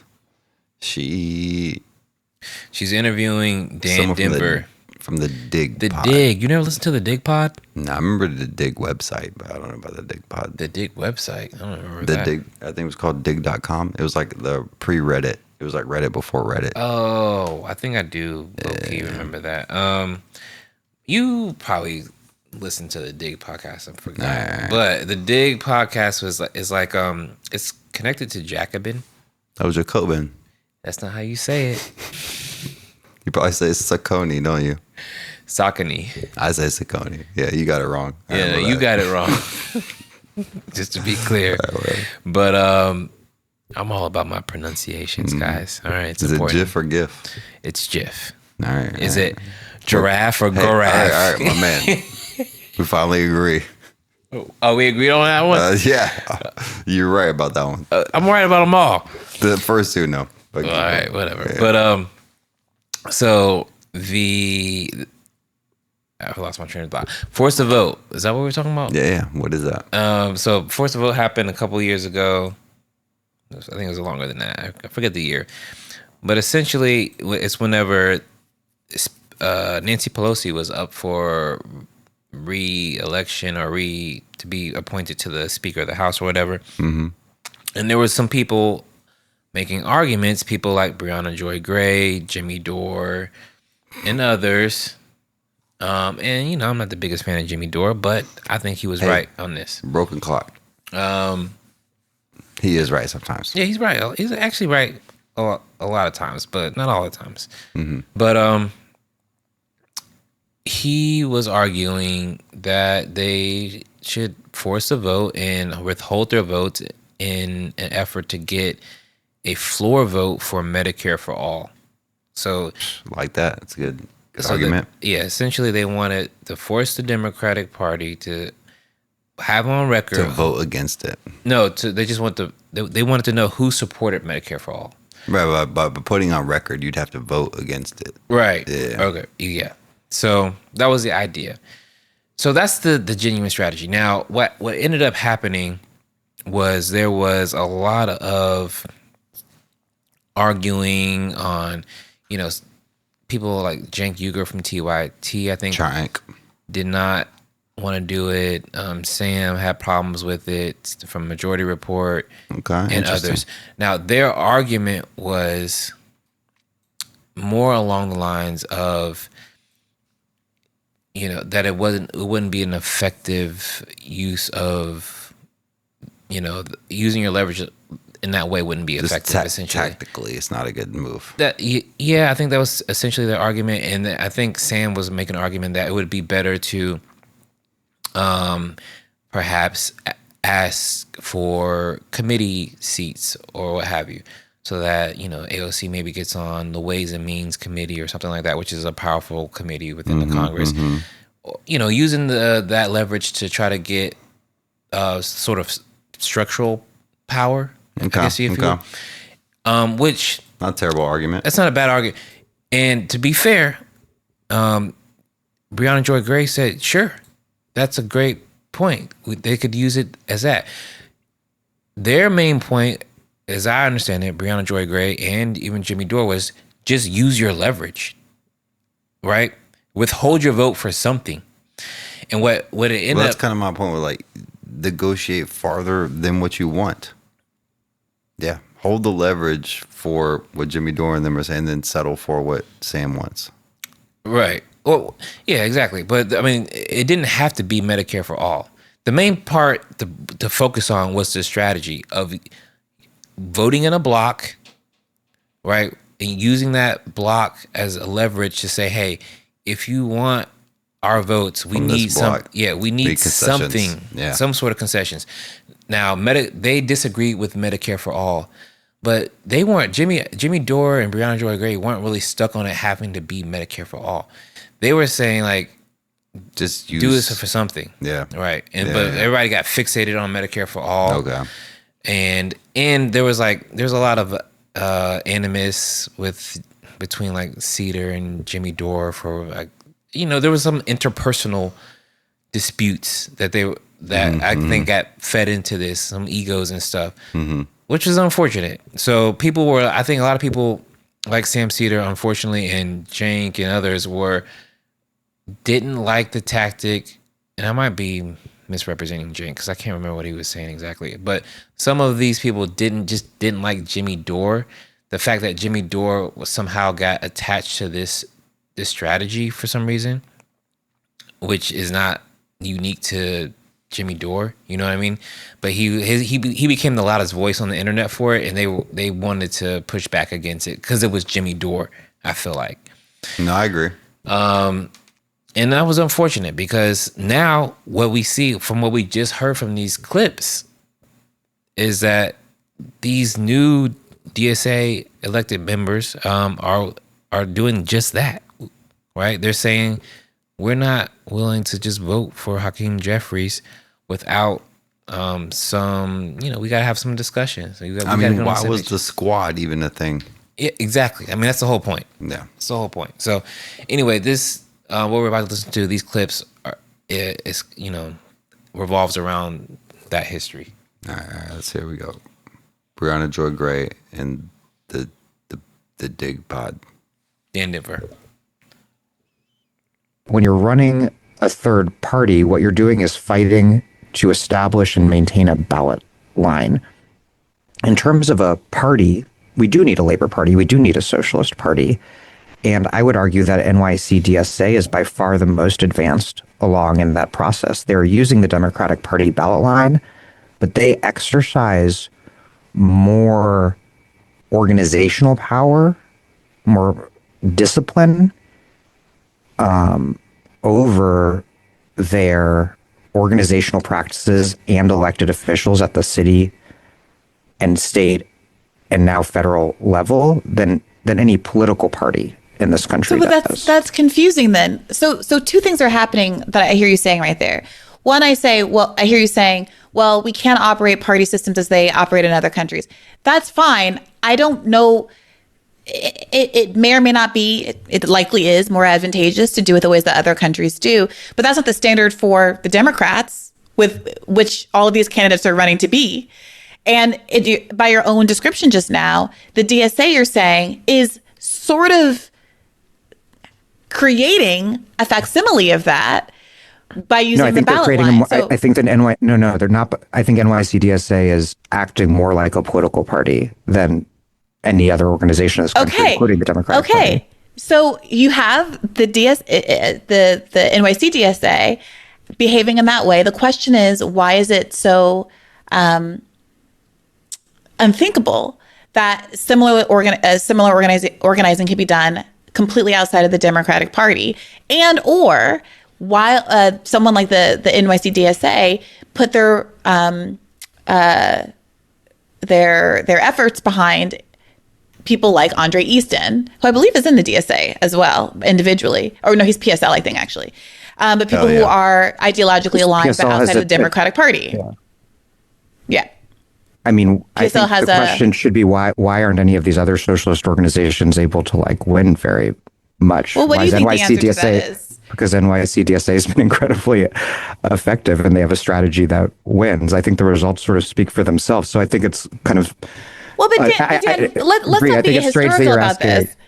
But let me be clear about this. We're being ahistorical about this. AOC gets characterized. AOC started all of this. AOC's run was not expected. Sorry. Are we? Is this like? I mean, and you can run this if you want, if you wanted, but like, if we're gonna just rehash the debate that you've been having with like the DSA left for 6 years, why? I've had a very busy day. Why'd you have me on? I don't know what the fuck he was talking about there. Okay. But I'm gonna hold on. Let me play the second half of the clip. You asked me a question, I answered it. You debated me back, I debated you back, and now we're just going over the same thing over and over, and my brain's just kind of melting, my eyes are glazing over. It's just unpleasant. Help me understand, Dan. I'm genuinely surprised by this. What about this is so unpleasant? I thought we were just having a conversation about what seems to me to be a really fundamental issue about the direction of the left going forward. Because let me state where I'm coming from. Okay. I'm concerned that maybe this is also something I'm not supposed to bring up, but I'm concerned that the same way that the left establishment pretended that force the vote was not a viable strategy, and then we saw Republicans effectively do it 2 years later and oust their... Did he just hang up on me? Bro, what? I haven't heard this yet, so that's wild. Yeah, he disconnected the call. Okay, so the Zoom. All right, and I'm sorry, I did a bad job of setting up that first clip because I probably should have just pulled it straight from the video, but it was a long. I mean, thing. It's just I think about the left a lot and the infighting, the left, and like I feel like that what he just did there is fucking like that's how you. It's like the dictionary definition of it. Like you're not trying to understand her at all. No. And to the point where you're just like, my brain's melting. I can't even. What the fuck are you talking about? Yeah. You didn't address anything she said. Yeah. It was I watched the whole, it's like a 40-minute interview, and I watched the whole thing, and it's very frustrating. But, I mean, in the first clip, he is, so early on in the interview, all right, just to kind of set the context here, Breonna Joy Gray is somebody who is not a fan of the Democratic Party, all right? She does not like the Democratic Party. Right. She voted for Jill Stein, I think. She's very public about that. She's had Jill Stein on her podcast many times. She's interviewed Claudia from PSL as well. As you heard in the clip, she mentioned Andre Easton, who's running in Richie Torres' district in New York City, under the who's affiliated with the PSL as well. So her whole thing is like trying to build some power outside of the Democratic Party, right? She thinks that's important because she was, just as a reminder for people who may not know, she was the press secretary for the Bernie Sanders campaign, right? Okay. So she worked within the Democratic Party, right? She was the person who was out there on the front lines trying to find a way for Bernie Sanders, who was a independent, who decided to run within the party. She wanted to figure out a way to get him into the White House through using the DNC. Obviously, we know how that worked out. Didn't Not pan great. out. DNC sabotaged. Yeah, they colluded to kneecap his campaign. So after that, obviously, she became very cynical about electoralism through the Democratic Party. And so not her whole thing, but a lot of her discussions are around like organizing outside the Democratic Party. Okay. So when she brought Dan Niver on, who is, I think he's part of the DSA officially, but he's also has like one of the bigger podcasts called The Dig that's associated with Jacobin. And where he goes into like a lot of deep history and stuff. It's a good podcast, and it's worth a listen. I used to listen to it a lot more. I haven't listened to it in a while, to be fair, but he does a good job. But she's asking him questions along the lines of, why can't we organize outside of the Democratic Party? Yeah. And his whole argument was like, oh, well, he mentions early on in the interview that he supported Ralph Nader when he ran, and that, it's very difficult for third parties to run in the United States because the way that our electoral system is set up, and so on and so on and so forth, right? And then he goes on to make the argument that the DSA effectively operates as a third party, right? And it's had success because of that. So that, essentially his argument is because they're organizing outside of the Democratic Party, but they are using that organization to move into the Democratic Party and to try to change the Democratic Party over time. That's why they've had success. And Bree's pushback to that is like, okay, so you're essentially saying third parties don't work, but they kind of do, because you're saying the DSA operates kind of as a change third the party. Democratic Party. To change, right. Mm-hmm. And so I guess Bree's whole argument is like, you know, kind of like, why not both? Right? You can do that. You can try that, but you can also. That's why she mentions Andre Easton. Like, why isn't the DSA supporting? They're not running a candidate in the Ritchie Torres district, so why not get behind Andre Easton, who's right? You know, and that was kind of her argument there. And he also trying to kind of make it seem like the New York DSA is doing something special. Yeah, yeah. When I just pulled it up, there's a Rhode Island State Senate primary that the DSA member won. Maryland House of Delegates, Montgomery County, Maryland, San Diego City Council, Sacramento City. Multiple DSA members won school board primaries, places like LA, Denver, Portland, Oregon. So like that just seemed, as soon as he started saying that, NYDSA is doing something almost like taking advantage of the Democratic Party. It's kind of what he was like. I don't think so, man. Right. I think it's the DSA that's popular. I think it's the third party, like she was saying. Right.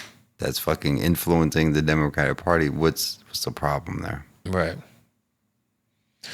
So that was the tension around the debate. Is Bree's like, yeah, I like the fact that the DSA effectively presents itself as sort of a third party almost that runs in Democratic primaries, which is why it's been effective. And her point was like, let's just extend that to just third parties. I think people forget that Bernie is an independent. The caucus is the Democrats. Yeah, absolutely.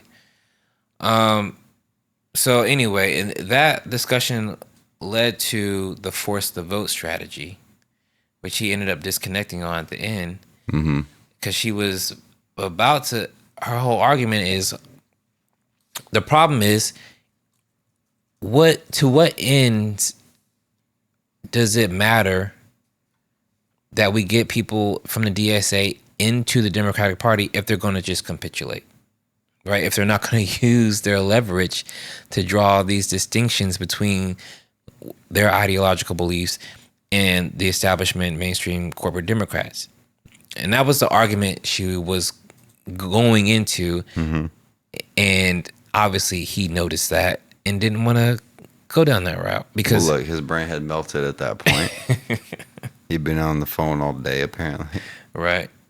Yeah, that's fucking crazy that he even just said that. Well, what he was saying earlier is like, I just did a 16-part documentary on the history of colonialism in Indonesia, and I came onto your podcast because, you asked me to, and but I've had a long day. I'm like, bro. Yeah, that's fucking wild. Get the fuck off the podcast. Why'd you come on? Why'd you agree? Don't do it.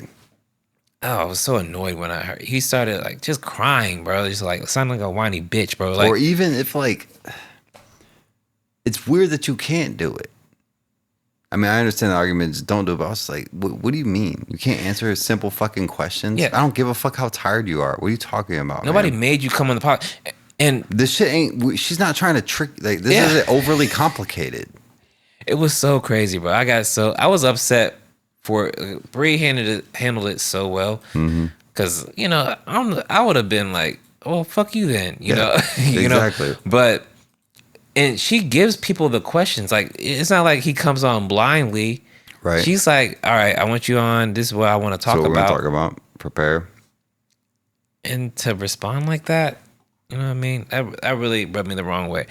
And I'm somebody who likes his podcast. I haven't listened to it in a while, but he does good work.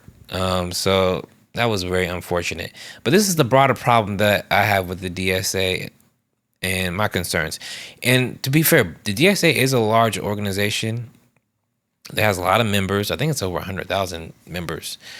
And they are not a monolith. And there's like factions within the DSA that are further to the left and some that are more liberal. And some of them want to do, my understanding is they want to do some sort of dirty break at some point. it's not clear when that would be, or when they, like, do you want to do a dirty break from the Democratic Party when you have, and just so people know, a dirty break is breaking away from the Democratic Party to actually be like an independent third party instead of a party that just runs within Democratic Party primaries. Right. And I haven't read into it a lot, so I don't know what their whole strategy behind it is. But to me, it doesn't seem clear. Like, when do you want to do the dirty break? Do you want to get 20 members inside first? Do you want to get 30 members? Like, how many members is like, okay, we got enough members where we feel like we can break away and like have like real leverage as a third party? There's got to be enough members that you can have some kind of voting bloc or coalition. Right.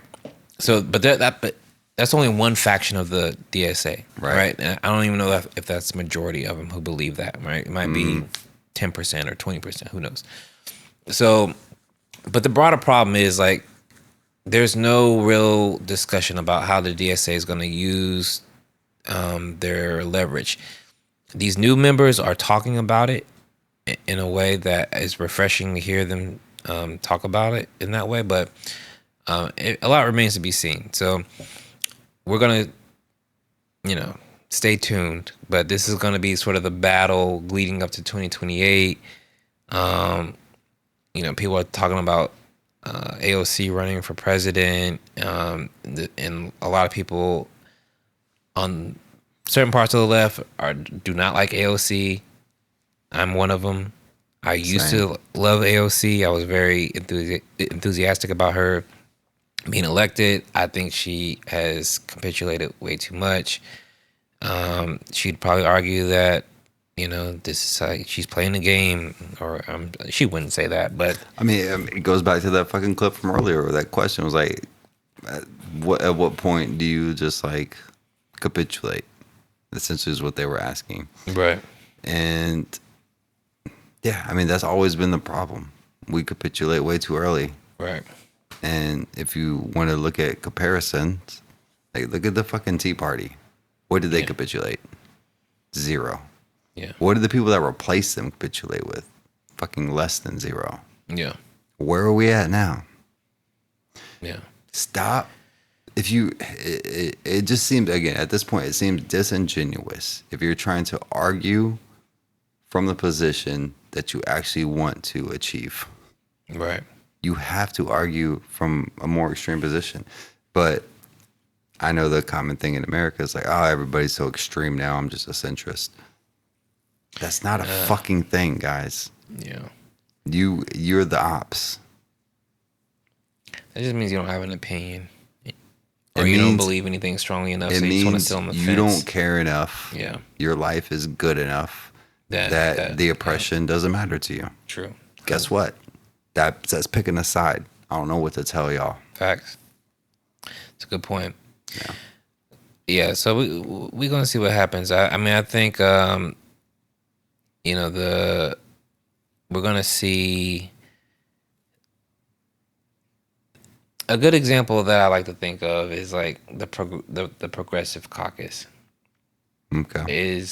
It started out as progressives, like real progressive. I think actually Bernie Sanders started the Progressive Caucus in the House when he was. You remember he was in the House first before he got elected into the Senate. Right.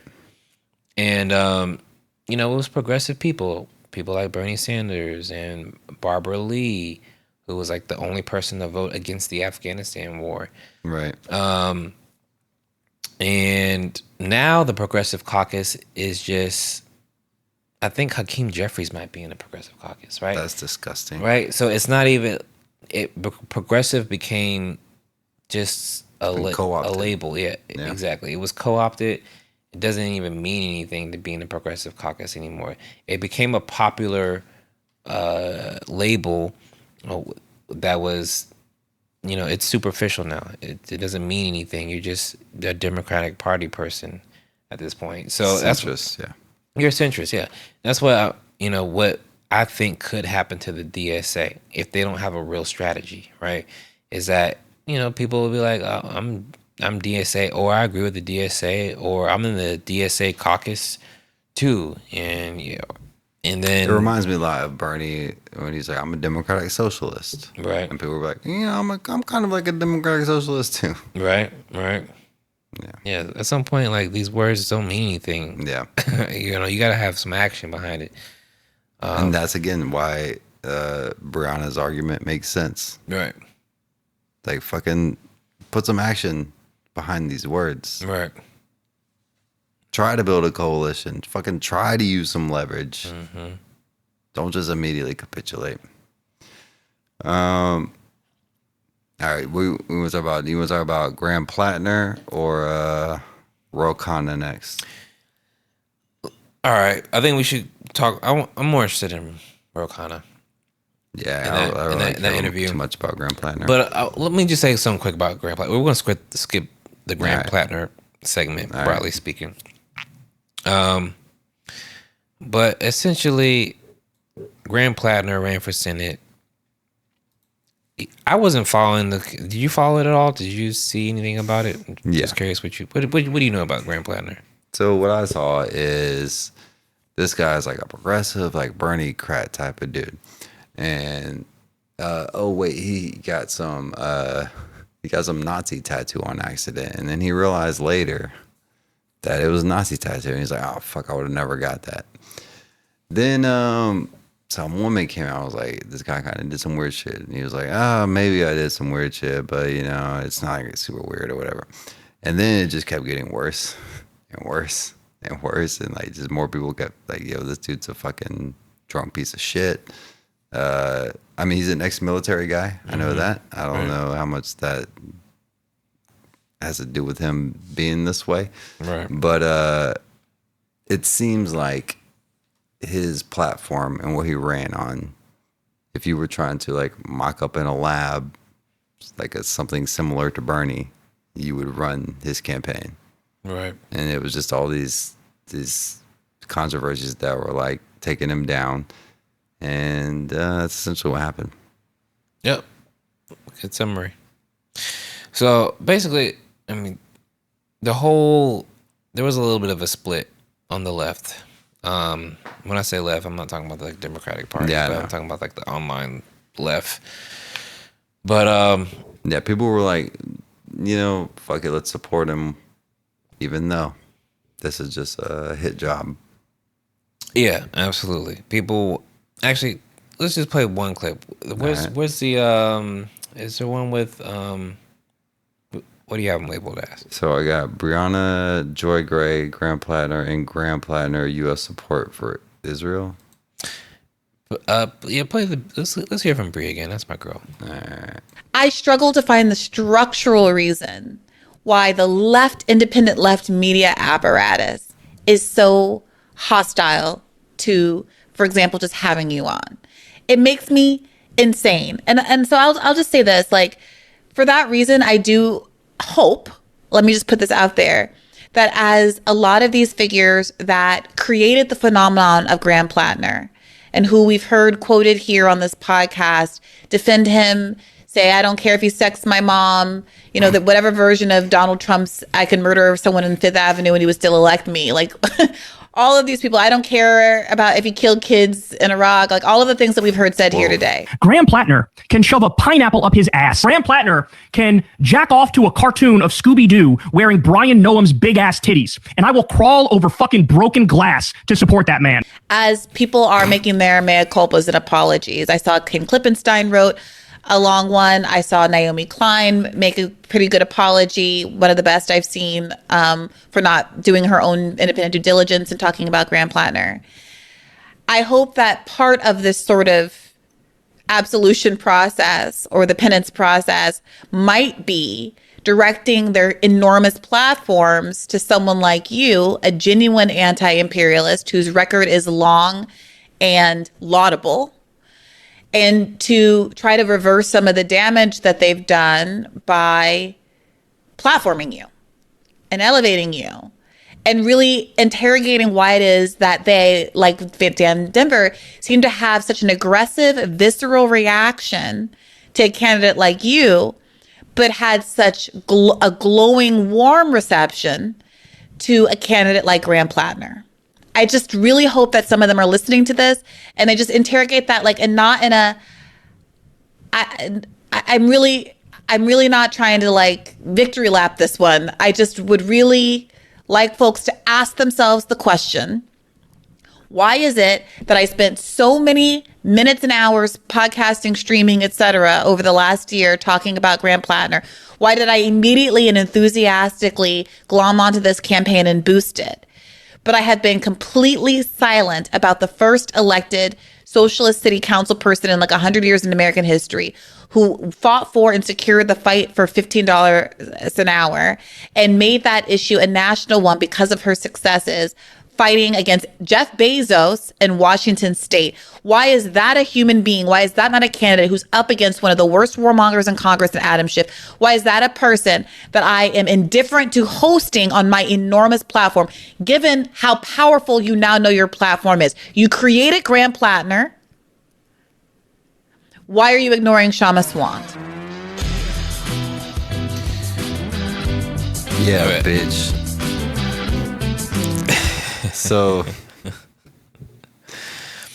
yeah, good point. Yeah, so this was the division. You know, basically there was some people on the left like Brianna Joy Gray and others. I think like FD Signifier. It was a lot of black leftists, I think, who were like, fuck this guy. Yeah, they were like, I don't know about this Graham Plattner guy. They weren't like fuck him, but they're like, he had a Nazi tattoo. That's weird. It's we're all big thing to overlook. I'm talking about a big red flag for me. Right. Yeah.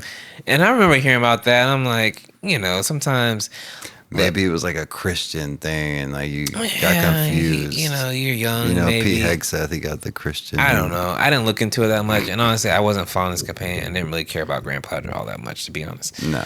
But there was a lot of people who were like kind of, I don't know, boosting him. I would say like Sam Cedar and the Breaking Points people, Drop Site News were, you know, were somewhat enthusiastic about his campaign. I know Majority Report was, but I will say that as the shit came out, Majority Report was like, kind of fuck this guy. Well, yeah. Well, it's easy to do it then. Yeah, it is. But the problem is like people. He had he had a lot of problematic posts on Reddit. To be fair, these were like a 2018 or something, I think, or something like that. They were a while. Well, I think they were longer than that. It might have been like 2009. He was joined the Marines, I think, during the Iraq War, and he had posted something about how, like, you know, he likes short wars, and the problem with this war is like it's too long, and like, you know, he likes wars where we go in and, you know, rape and pillage and leave. Murder. Yeah, I don't think he said rape and pillage, but he was like, you know, he wasn't anti-war early on, but again, he was probably in his early 20s, and you know, he also has some ties to Blackwater, the mercenary group as well. There was a lot of things that were like, okay, this is weird. And now I believe that you can change, right? People can change. We were talking about this over the weekend at the I used candidacy to be class. a piece of shit. Yeah, you know, remember Deshaun mentioned Mike Preisner. You know, people who have been in the military and come out and they understand what the military is and how it functions. Homie that was on the Joe Rogan show that talked about cops. He was a military police guy. Damn, what the fuck? Oh, Michael Wood, I think his name was. Yeah.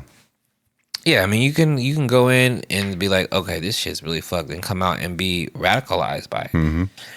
And basically what people were arguing is like, also apparently he was at Abu Ghraib. Yeah, I mean, it was just like, that's tough. It wasn't like he was just like some intelligent officer sitting in an office or something. Like, he was like on the front lines, like, apparently. And for that type of record, people were just like, I'm not hearing the type of contrition that I would want to hear, you know, or like for you to be that deep, and you got to be an anti-imperialist. You got to be like vehemently opposed to this stuff. And it was just like he was against Israel. He said some very, good things as far as, not sending money to Israel, and he was on the economic populism front. But like, it was just like that's not quite good enough for like what you've been, tied to. I think it's 1000%. I agree, and I think it's kind of like what Brianna was saying with that. You think about it. Why did you platform this guy? And to me, it would be because he's a quote unquote. Like, how Bernie's like, I'm not a socialist. I'm a democratic socialist. I'm like a Norwegian socialist. I'm like a fucking that type of socialist. Yeah. Like, I'm like one of the good ones. Yeah. Whereas the person that she was talking about was like, no, I'm a real socialist. So I think if the record that Graham Plattner had, his history, was on the other person, they would have been fucked. But because it's on Graham Plattner, right? And if you're the Democratic Party, right, and you want to stop this from getting to real socialism, you try to quote unquote get these people as the primary people.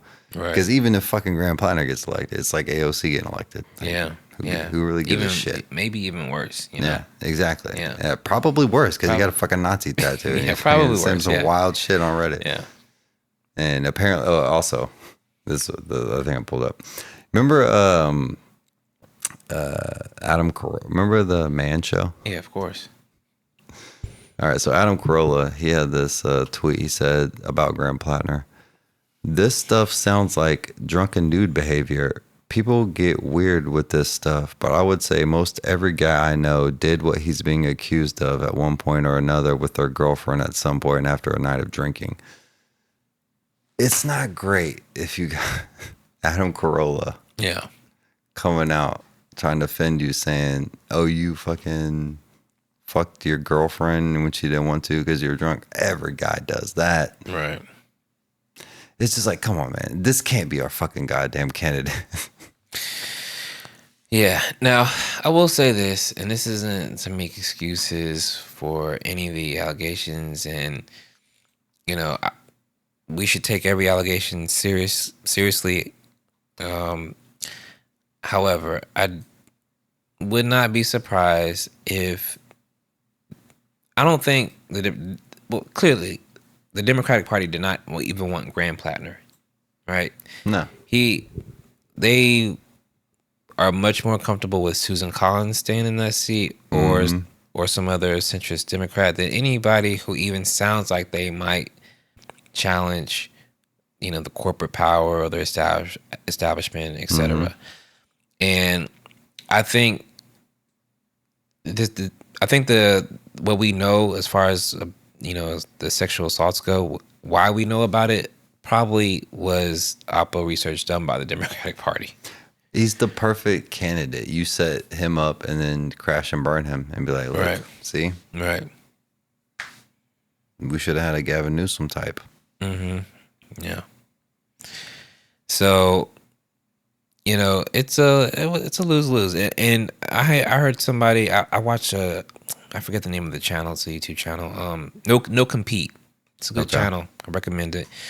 But one of the arguments they made is like, the problem with Graham Plattner is that he wasn't tied to any sort of organization, any sort of left organization, labor organization. Yep. He was not rooted in. Just picked up the talking points. Yeah, exactly. It's good. He just adopted all these talking points of a progressive, and that's how you get these flawed candidates like that, who are easy to take down. You got to have people who, come up through some sort of organization or movement, politics, or what have you. And we can't just have people coming in and saying like, oh, I'm an economic populist today. I don't really have the history or any sort of bona fides to show you, but believe me. And then, Actually, I have a history that shows the opposite. Right, exactly. Just believe me. And then like be surprised when like allegations come out against him, and then he's easily taken out of the race. So anyway, I think this is a good lesson for us as far as what not to do around campaigns. And Maine is not Vermont. Yeah. No doubt. All right. All right. Last little piece. clips here. Jeremy Scahill, Ro Khanna. So Ro Khanna, he's a congressman. Yeah. He went to Israel and he went to go visit the settlements in West Bank, and those goddamn settlers, quote unquote settlers. It's still crazy to me that we call them settlers. I watched a clip, I think it was today, maybe yesterday, where it was this Israeli settler, and she was like, yeah, see, we move in, and then the IDF comes in, and they protect us. And, like, that's how it works. It's like, yeah, that's exactly how it fucking works.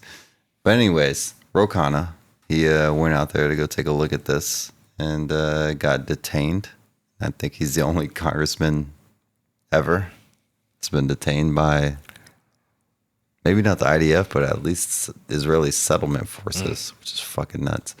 But all right, let's start with hearing his little clip about that incident. I saw the arrogance in the eyes of those settlers, 21 and 22-year-olds with guns, laughing that they had detained us. The arrogance of those young IDF soldiers that my tax dollars are funding, having no respect for the fact that they were detaining Americans, no respect that there was an American congressperson in that bus, and laughing when our translator told them that there are Americans there and the American embassy is concerned. It is the arrogance of power, of a power that has had no accountability, total impunity, and has created a toxic culture of oppression. Sounds pretty good. This Ro Khanna guy, maybe I'll like him. Sounds pretty good. Yeah, it sounds real good. No doubt. Let's see how he sounds now.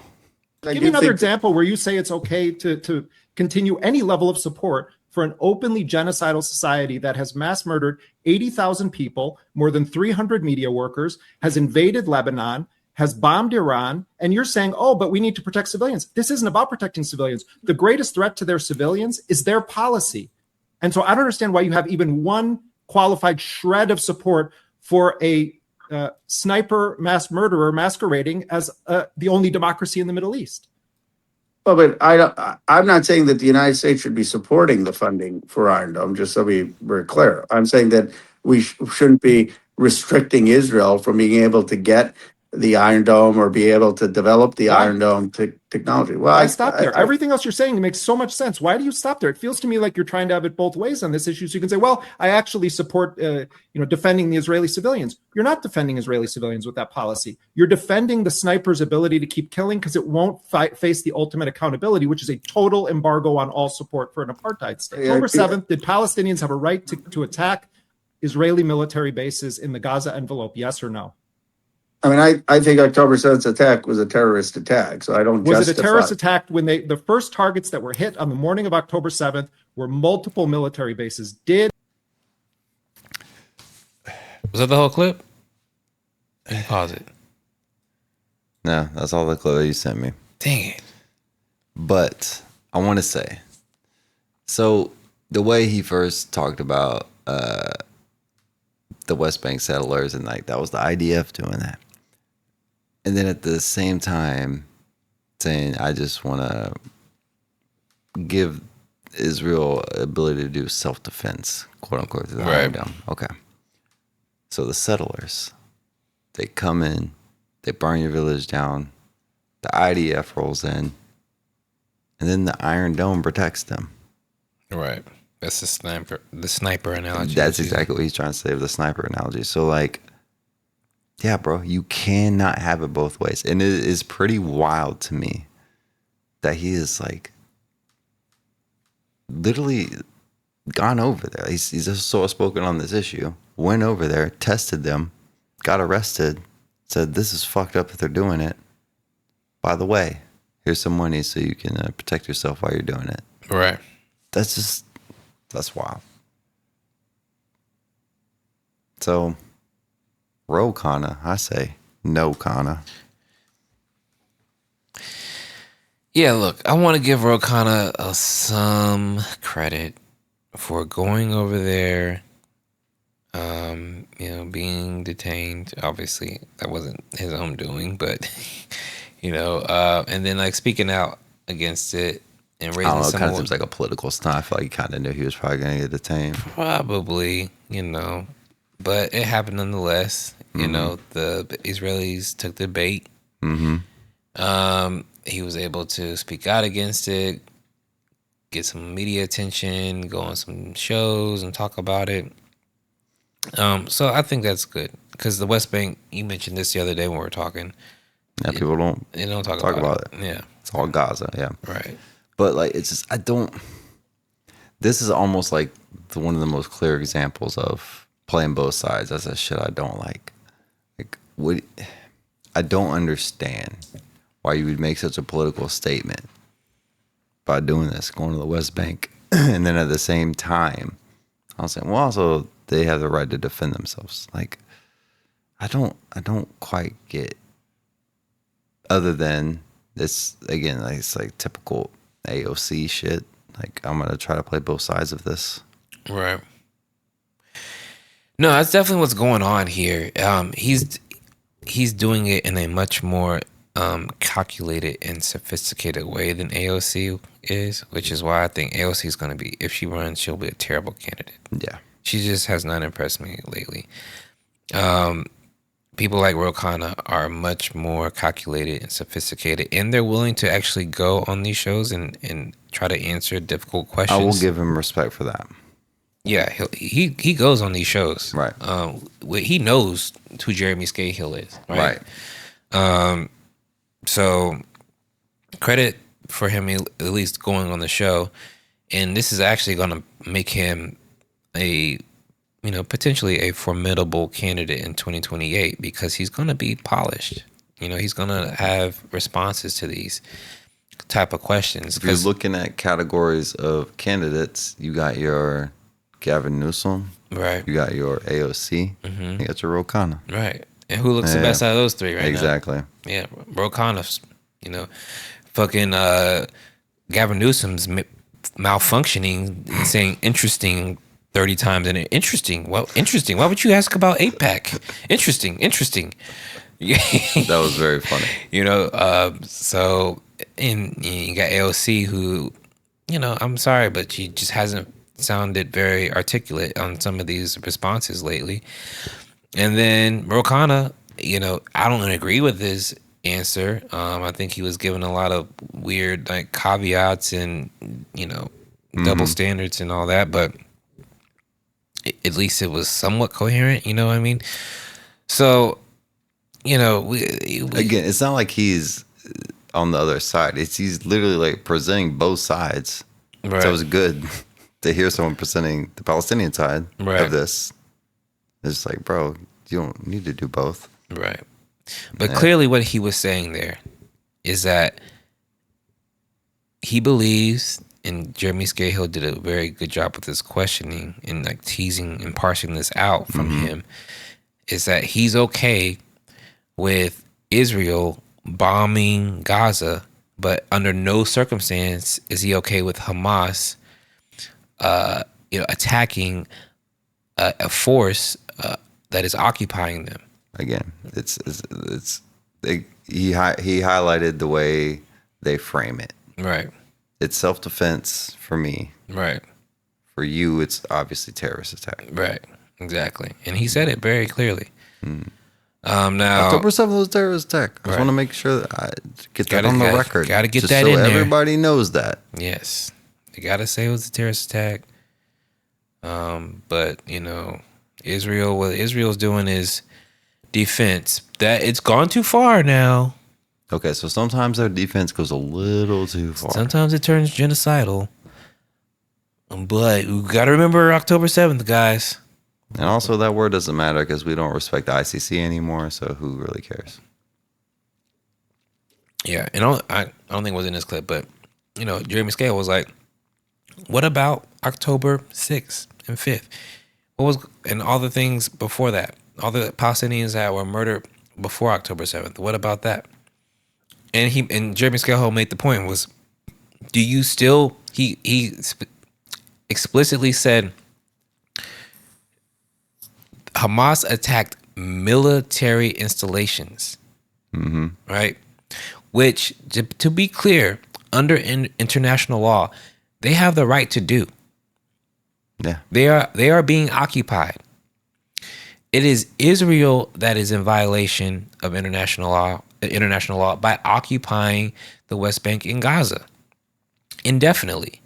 And they have Hamas and any other resistance groups within Palestine, because there are other ones. There's the PFLP, which is a Marxist group, and I forget what, Islam Jihad for Islam. I forget the name of them, but there's different factions. They have a right to resist their oppression, their occupation under international law. So I just want to be clear about that. They can attack military installations, and it is protected by international law. That's something you will never, ever hear in mainstream media, but that is the absolute truth. And Jeremy Scahill did a good job at highlighting that and making sure that it was on the record that apparently Ro Khanna doesn't believe in international law. Yeah, well, yes, and also they love to say that whenever Israel hits like a hospital or some shit, they're like, well, Hamas, they use that, they're like hiding underneath there or some shit. Israel did the exact same thing we saw whenever the Iranian missile attack on the Manab school.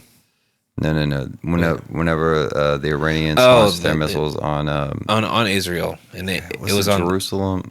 I can't remember which city specifically. I think it was Tel Aviv. It was Tel Aviv, but like they specifically had a military installation that was hidden underneath like a hospital. Right. And it's like you never, again, if you're just trying to paint this narrative one way, you never highlight that. It's always the opposite way that does it, and that's fucking.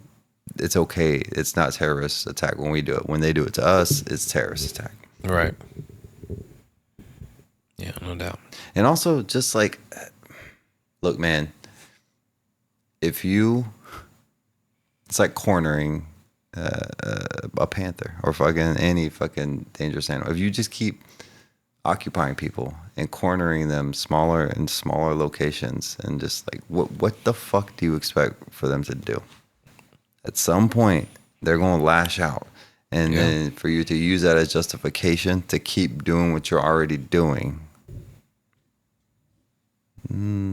disingenuous is not the right word. It's fucking evil. Absolutely. Yeah. So yeah, that was refreshing to see Scahill get an opportunity to question the politician in that fashion. We definitely need more of that. I just saw where Adam Smith, Wealth of Nations? Not that Adam Smith. Okay. But he'd probably be a better congressperson than this Adam Smith. But in that clip, at least he didn't like landlords, so that's good. Facts. Mm-hmm. But Breonna Joy Gray was talking about Kshama Sawant, who's running for his seat in Seattle. Mm-hmm. He was actually just on Breaking Points.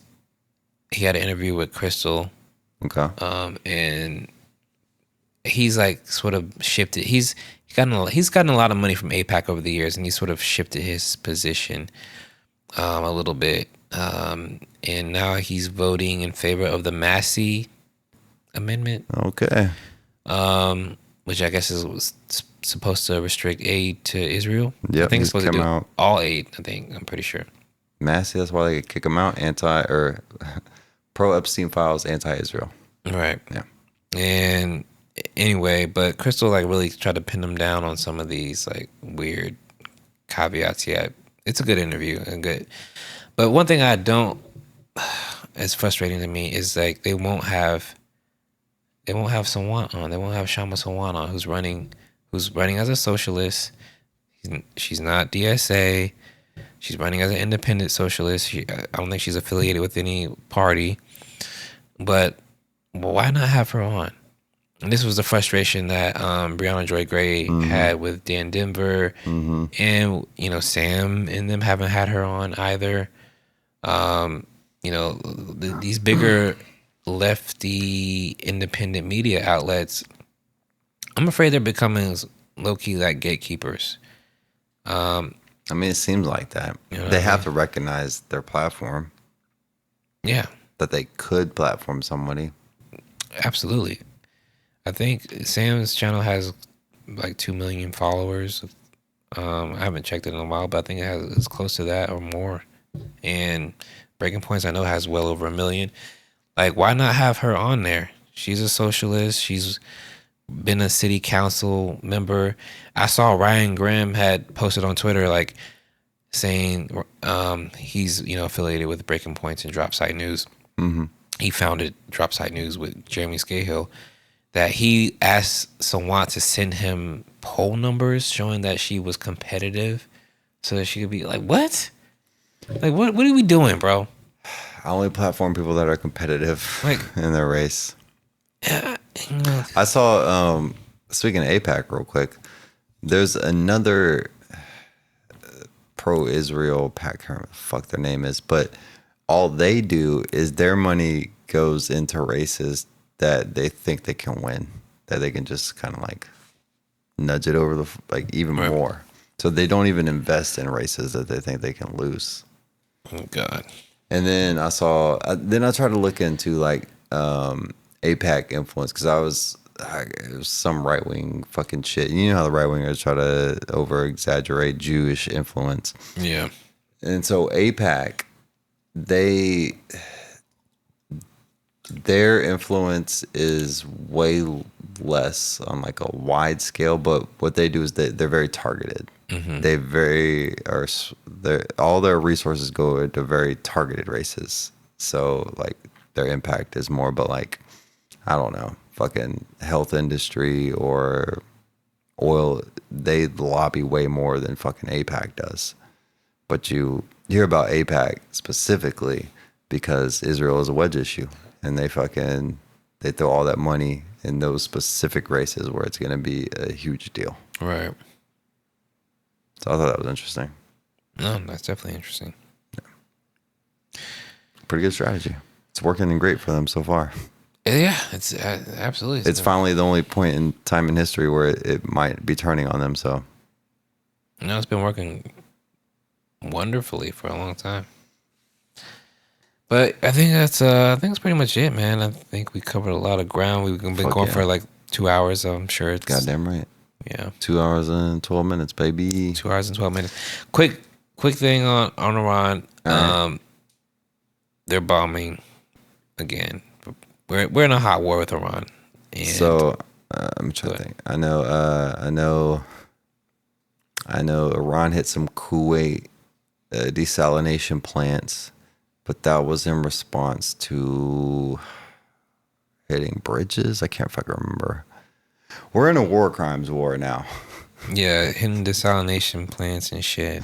You're not supposed to be hitting civilian infrastructure. But, speaking to the Ukraine-Russian war real quick, I know Russia has claimed recently that Ukraine attacks on their grain ships are terroristic attacks. And Ukraine is like, well, sometimes they use them for grain, sometimes they don't. So I don't know if I can tell you. Yeah. And it's just, I think it's interesting with the way Marco Rubio and we've been saying, fuck that. I mean, we have in the past not cared about the ICC, but we're openly saying, fuck the ICC, fuck a NATO, fuck a UN. Right. We don't adhere to any of this shit. Yeah. Yeah. International law, or we use it when it's convenient. When it's good for us. When it's not, we say, get the fuck out of here. We'll sanction you. Who's going to make like Lindsey Graham said in that interview. I will sanction you so fast. That motherfucker. He's a war hawk. And you know what? He's also got something in common with another hawk, Tony Hawk. because it likes to ride the pipe. Boom. And that's how we're going to fucking end this. All right. Peace out, y'all. Later. There's no way to be committed to nonviolence in the middle of the most violent society that history's ever created. I'm not committed to nonviolence in any way.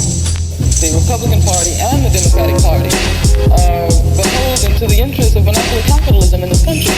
The capitalist European and North American powers have carved out and taken the timber, the flax, the hemp, the cocoa, the rum, the tin, the cotton, the iron, the rubber, the bauxite, the slaves, and the cheap labor. They have taken out of these countries. These countries are not underdeveloped, they're overexploited. The liberals are, at times, allies. At times, they're unreliable allies. So I don't want to just whitewash them.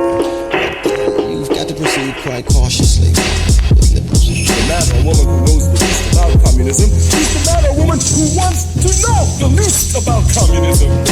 That is to say, snakes are my enemies. They come to bite me, and I don't even want to know what they look like. What's happening here for the last 4 years? Brutality, humiliation, our basic human rights taken away from us. All of this has to continue through talking. So what? We take their office with their uniform on? These last 4 years meant nothing. We could do that, no.